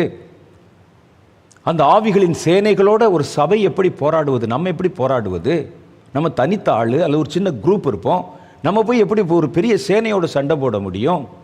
இதெல்லாம் இன்றைக்கு நம்ம யோசித்து பார்த்தால் நடக்க முடியாத காரியம். நடக்காது, நம்மளால் முடியாது.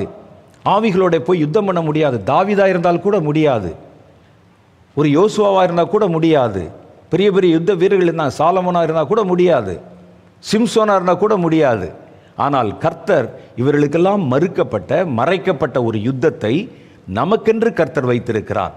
மனிதரால் முடியாதில்ல, அதை முடிய பண்ண கர்த்தர் தாமே இந்த அபிஷேகத்தின் வல்லமையை நமக்குள் தருகிறார். ஆகவே இந்த யுத்தம் எப்போ வரப்போகுதுன்னா, தீங்கு நாளிலே நீங்கள் அவனை எதிர்க்கவும், சாத்தானை எதிர்க்கவும், எல்லாவற்றையும் செய்து முடித்தவர்களாக நீங்கள் நிற்கவும் திராணி உள்ளவர்களாகும்படி தேவனுடைய சர்வாயுத வர்க்கத்தை தரித்து கொள்ளுங்கள். அப்போ எங்கே அப்படின்னா, தீங்கு நாள். தீங்கு நாள் என்பது கடைசி நாளை குறிக்கிறது, கடைசி காலங்களை குறிக்கிறது.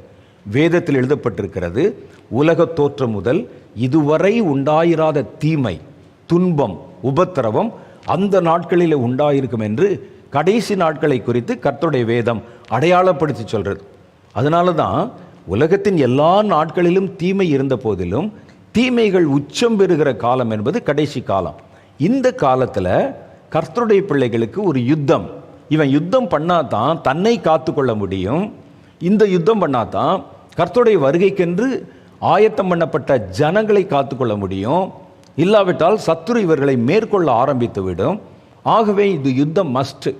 நீங்கள் விரும்பினாலும் விரும்பாவிட்டாலும் யுத்தம் செய்துதான் இந்த 7 வருஷ உபத்திரவ காலத்தை நீங்கள் தாண்ட முடியும் தேவனுடைய ஜனங்கள். அப்போ அதனால் என்ன செய்கிறாங்க? சத்துரு சண்டைக்கு வருகிறான், நேரடியாக அந்த ஆவி அங்கே கிரியை செய்கிறது. அந்த ஆவியோட ஒரு யுத்தம் கடைசி கால தேவனுடைய பிள்ளைகள் அவங்க செய்வாங்க. இதுவரைக்கும் அந்த ஆவி எடுத்து பயன்படுத்தின மனிதர்களோட அவர்கள் யுத்தம் பண்ணினாங்க. இனி அவைகளுக்கு எல்லாவற்றுக்கும் பின்னணியில் இருக்கிற அந்த சூத்திரதாரி என்று சொல்கிறாங்களே, அதான் அவன் முக்கியமான ஆள், அந்த ஆவிகளோட யுத்தம். இந்த யுத்தத்தை செய்வதற்கு ஒரு அபிஷேகத்தை கர்த்தர் நமக்கு வாக்கு பண்ணி இருக்கிறார். 4வது அபிஷேகம் சுவிசேஷ அபிஷேகம். இது கடைசி நாட்களில் சுவிசேஷம் அறிவிக்கணும். இதுக்கு எதுக்குங்க அபிஷேகம்? இதுதான் ஏற்கனவே நம்ம அபிஷேகம் நம்ம பெறுகிறோமே, ஏற்கனவே நம்ம சுவிசேஷம் சொல்லிட்டு இருக்கிறோமே அப்படின்னு கேட்டால், இதுவரைக்கும் நீங்கள் சுவிசேஷம் அறிவித்தது வேற. இனிமேல் நீங்கள் அறிவிக்க போவது உங்களுடைய சக்திக்கு மீறி உங்கள் சொந்த ஆவியிலே நடத்த முடியாமல் நீங்கள் தேவனுடைய உதவியை வைத்து தான் செய்கிற மாதிரி ஒரு சுவிசேஷ அறிவித்தல். இதுதான் கடைசி நாட்களில் இந்த சுவிசேஷம் அறிவிக்கப்படும். கர்த்தருடைய வேதம் சொல்லுகிறது. இந்த சுவிசேஷத்தை அறிவிக்க, இந்த சுவிசேஷத்தை ஊழியத்தை நிறைவேற்ற சும்மா நாமளா திட்டம் போட்டெல்லாம் போக முடியாது. நீ வலது பக்கம் போ, இடது பக்கம் போ, நீ எதிர இருக்கிற கிராமத்துக்கு போ, இப்படியெல்லாம் போய் நீங்கள் அறிவிச்சு விட முடியாது. இதற்கு ஒரு அபிஷேகம் இல்லாமல் இந்த சுவிசேஷ ஊழியத்தை கடைசி நாளில் நீங்கள் செய்ய முடியாது. அப்படி என்னங்க சுவிசேஷம் நீங்கள் கேட்பீங்க? மத்தேயு 24:14 சொல்லுகிறது, ராஜ்யத்தினுடைய இந்த சுவிசேஷம் பூலோகம் எங்கிலும் உள்ள சகல ஜாதிகளுக்கும் சாட்சியாக பிரசங்கிக்கப்படும், அப்பொழுது முடிவு வரும் அப்படின்னு சொல்லுது. இதில் என்ன வித்தியாசம் இருக்குது அப்படின்னு நீங்கள் கவனித்து பார்த்தா, நம்ம கடைசி நாட்களில் ஒரு சுவிசேஷம் அறிவிக்கப்படும். ஏனென்றால் அப்பொழுது முடிவு வரும் சொல்லுது. முடிவு வர்றதுக்கு முதல் நாள் வரைக்கும் இந்த சுவிசேஷம் அறிவிக்கப்படணும். அப்போ எங்கே முடிவு வருது? எங்கே முடிவு வருதுன்னா, இயேசுனுடைய 2வது வருகையில் தான் முடிவு வருகிறது. இப்போ இருக்கிற உலகத்தின் சிஸ்டத்துக்கெல்லாம் ஒரு முடிவு. அப்போ இந்த முடிவு வர்றதுக்கு முதல்ல வரைக்கும் இந்த சுவிசேஷம் அறிவிக்கப்படணும். இதில் 2 காரியம் இருக்குது. இடையிலே 7 வருஷம் வருகிறது.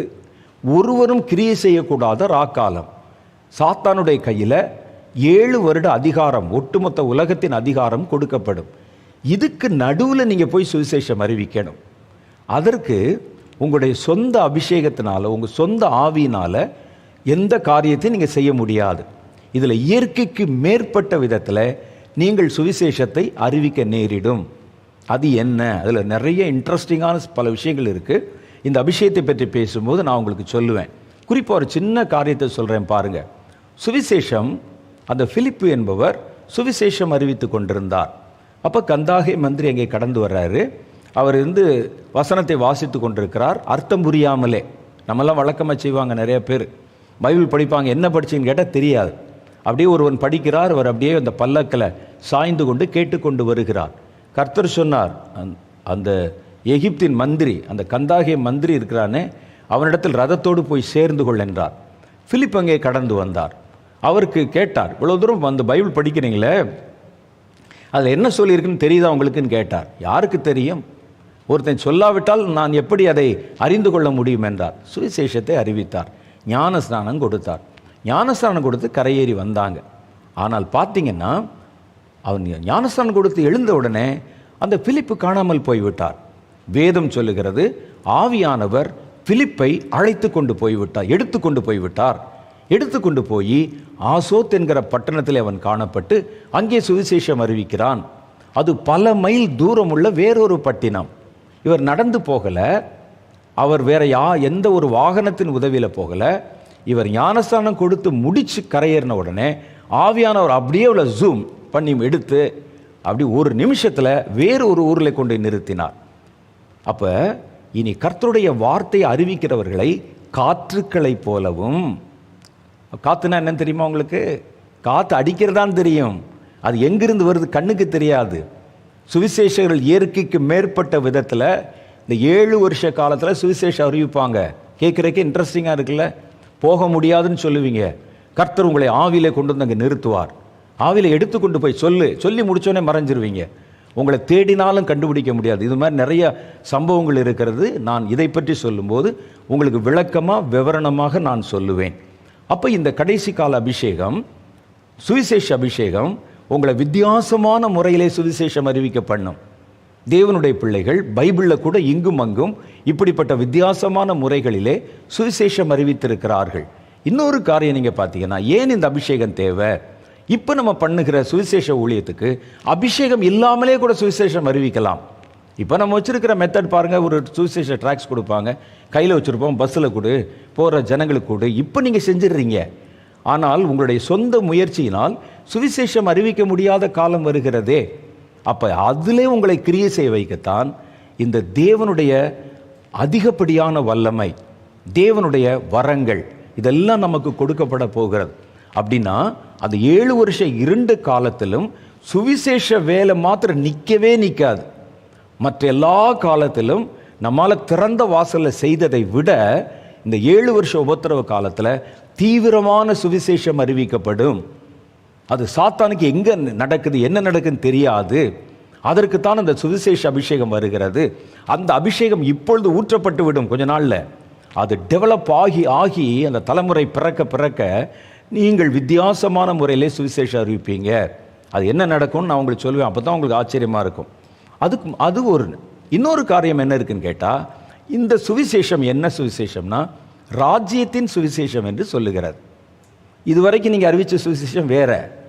சுவிசேஷம் என்றால் நற்செய்தி என்பது பொருள். அந்த நற்செய்தி என்ற வார்த்தையை நீங்கள் ஒவ்வொன்றோடு பொருத்தி பார்த்தீங்கன்னா தெரியும். இயேசுவின் சுவிசேஷம் என்றால் இயேசுவை பற்றி சொல்லப்படுகிற நற்செய்தி. இந்த சுவிசேஷம் ராஜ்யத்தின் சுவிசேஷமா? ராஜ்யத்தின் சுவிசேஷம்னா ஒரு ராஜ்யத்தை பற்றி சொல்லப்படுகிற நற்செய்தி. அப்போ ராஜ்யத்தை பற்றி சொல்லப்படுகிற சுவிசேஷம்னா என்ன அப்படின்னா, இந்த சுவிசேஷம் எந்த ராஜ்யத்தை பற்றி சொல்லப்படுகிறது? இனி இந்த பூமிக்கு கடைசி நாளின் முடிவிலே வரப்போகிற கிறிஸ்துவின் ராஜ்யத்தை பற்றி சொல்ல போகிறது. அதானே சொல்லுவாங்கன்னு போட்டிருக்கு கடைசி நாளில். ஏன் அதை சொல்கிறாங்கன்னு கேட்டால், இந்த 7 வருஷ உபத்திரவ காலத்திலும் இப்போது நடக்கிற இந்த காலம் துவக்கியும் ஜனங்கள் ஆட்சியாளர்களால் துன்புறுத்தப்படுவாங்க, ஆட்சியாளர்களால் வேதனைப்படுத்தப்படுவாங்க, தங்களை ஆளுகிறவர்களால் கஷ்டம் அனுபவிப்பாங்க. இது இப்போவே எல்லா தேசங்களிலும் ஆரம்பித்து விட்டது. இதனுடைய உச்சகட்டம் 7 வருஷத்தில் அவர்கள் படுகிற பாடுகளில் 80% உபத்திரவங்கள் ஆளுகிறவர்களால் தான் உண்டாகும். அப்போ அவங்கெல்லாம் நொந்து போயிருப்பாங்க. இந்த ஆட்சியை விட்டு வெளியும் போக முடியாது, உள்ளேயும் வாழ முடியாது. ஒவ்வொரு நேரம் ஒவ்வொரு சட்டம், யாரும் எதுவும் கேட்க முடியாது, ஒரு டிக்டேட்டர்ஷிப்பு, இதெல்லாம் நடந்து கொண்டிருக்கிற காலகட்டத்தில் அவர்கள் ஒரு நல்ல ஆட்சி கிடைக்காதா, இந்த பூமியிலே நாங்கள் தொடர்ந்து வாழ மாட்டோமா என்று நினைக்கும் போது அவர்களுக்கு ஒரு புதிய ராஜ்யத்தை குறித்த நற்செய்தியை நீங்கள் சொல்லணும். இயேசுவை பற்றின நற்செய்தி நமக்கு தெரியும். ஆனால் ராஜ்யத்தை பற்றின நற்செய்தி உங்களுக்கு தெரியுமா? ராஜ்யத்தின் சுவிசேஷன் போட்டிருக்க தெரியுமா? அப்போ அந்த ராஜ்யத்தை நீங்கள் பார்த்துருக்கீங்களா? எதை பற்றி நீங்கள் சொல்லுவீங்க? நாமளா கதை விடலாமா? இல்லை, நாம் கண்டதையும் கேட்டதையும் குறித்து சாட்சியிடணும். அப்போ இந்த சுவிசேஷத்தை நீங்கள் அறிவிக்கணும்னா இந்த ராஜ்யத்தை குறித்து கர்த்தர் உங்களுக்கு காமிக்கணும். அந்த ராஜ்யத்தை நீங்கள் போய் பார்க்கணும். கர்த்தர் உங்களுடைய தரிசன கண்ணை திறக்கணும். அந்த ராஜ்யத்தில் எப்படி இருக்கும், குடிமக்கள் எப்படி இருப்பாங்க, ஜனங்கள் எப்படி இருப்பாங்க, ராஜாக்கள் எப்படி இருப்பாங்க, தேசம் எப்படி இருக்கும், இயற்கை எப்படி இருக்கும், என்னென்ன காரியங்கள் எல்லாம் அந்த ராஜ்யத்தில் நடக்கும். இனி ஒரு ராஜ்யம் வருகிறது. அது இப்போ நீங்கள் பார்க்குற மாதிரி ஒரு கொடூரமான ஆட்சியாக இருக்காது. கர்த்தர் அவர்களை ஆளுமை செய்வார் என்று அந்த ஆட்சியை குறித்து நீங்கள் சுவிசேஷம் அறிவிக்கணும். ஆட்சியாளர்களால் பாதிக்கப்பட்ட ஜனங்களுக்கு அந்த சுவிசேஷம்தான் கடைசி நாட்களில் அறிவிக்கப்படும், முடிவு வர்றதுக்கு முன்னாலன்னு சொல்லுது. இது நீங்கள் எங்கே போய் படிப்பீங்க, எங்கே பார்த்துருக்கீங்க? அந்த ராஜ்யம் எப்படி இருக்கும்னு வேதத்திலே 1-2 இடங்களில் மாத்திரம் சொல்லப்பட்டிருக்கிறது. ஒரு புலியும் வெள்ளாடும் கூடிக்கொண்டு படத்திருக்கும், ஓனாயும் ஆடும் கூடி மேயும், சர்ப்பத்தினுடைய அந்த வலையிலே சிறு பிள்ளை கைவிட்டு பாம்புகளோட விளையாடுவான், கொஞ்சம் கொஞ்சம் போட்டிருக்கு. மிச்சம் இது மாத்திரம் போதுமா? அந்த நாளில் பிள்ளைகள் பாம்போட விளையாண்டா எனக்கு என்னங்கன்னு கேட்பானே. நாங்கள் படுகிற பாடுகளிலிருந்து விடுவிக்கப்பட்ட வேறொரு ராஜ்யம் வருகிறது. அந்த ராஜா எப்படி இருப்பார், அந்த ஆட்சி எப்படி இருக்கும் தெரியணும்ல. அப்போ கர்த்தர் இந்த அபிஷேகத்தை கொடுக்கும்போது அந்த ராஜ்யத்தை குறித்த விவரங்களை நீங்களே காணும்படி கண்களை திறக்கணும். நீங்களே அதை உணரும்படி நீங்கள் கண்டதையும் கேட்டதையும் குறித்து ஜனங்களுக்கு சொல்லணும். சொல்லுவதும் இப்போ திறந்த வெளியிலலாம் பேச முடியாது. அப்போ இதெல்லாம் இயற்கைக்கு மேற்பட்ட சுவிசேஷத்தை பெறுவதும் இயற்கைக்கு மேற்பட்ட முறையிலே பெறணும். சுவிசேஷத்தை அறிவிப்பதும் இயற்கைக்கு மேற்பட்ட முறையிலே பெறணும். இதெல்லாம் நம்முடைய சொந்த மாம்சத்தில் சொந்த ஆவியில சாத்தியமில்லை. ஆகவேதான் கர்த்தர் இதற்கென்று ஒரு சுவிசேஷ அபிஷேகம் என்ற அபிஷேகத்தை வைத்திருக்கிறார். இந்த 4 அபிஷேகத்தை பற்றி தான் கர்த்தர் கடைசி காலத்தில் வாக்குத்தத்தம் பண்ணியிருக்கிறத இனி ஒவ்வொரு முறை நாம் சந்திக்கும் போதும் பகிர்ந்து கொள்ள போகிறோம், ஆயத்தப்பட போகிறோம். கர்த்தர் கட்டவிழ்க்கும் போது அதை பெற்றுக்கொள்ள போகிறோம். இப்போ நம்முடைய கண்களை மூடி ஒரு சின்ன ஜெபம் பண்ணுவோம். நாளைக்கு ஒரு வித்தியாசமான செய்தியோட கர்த்தருக்கு சித்தமானால் நான் உங்களை சந்திப்பேன். அதுவரை கர்த்தர் உங்களை ஆசீர்வதிக்கட்டும். கண்களை மூடி நம்ம ஜெபிக்கலாமா?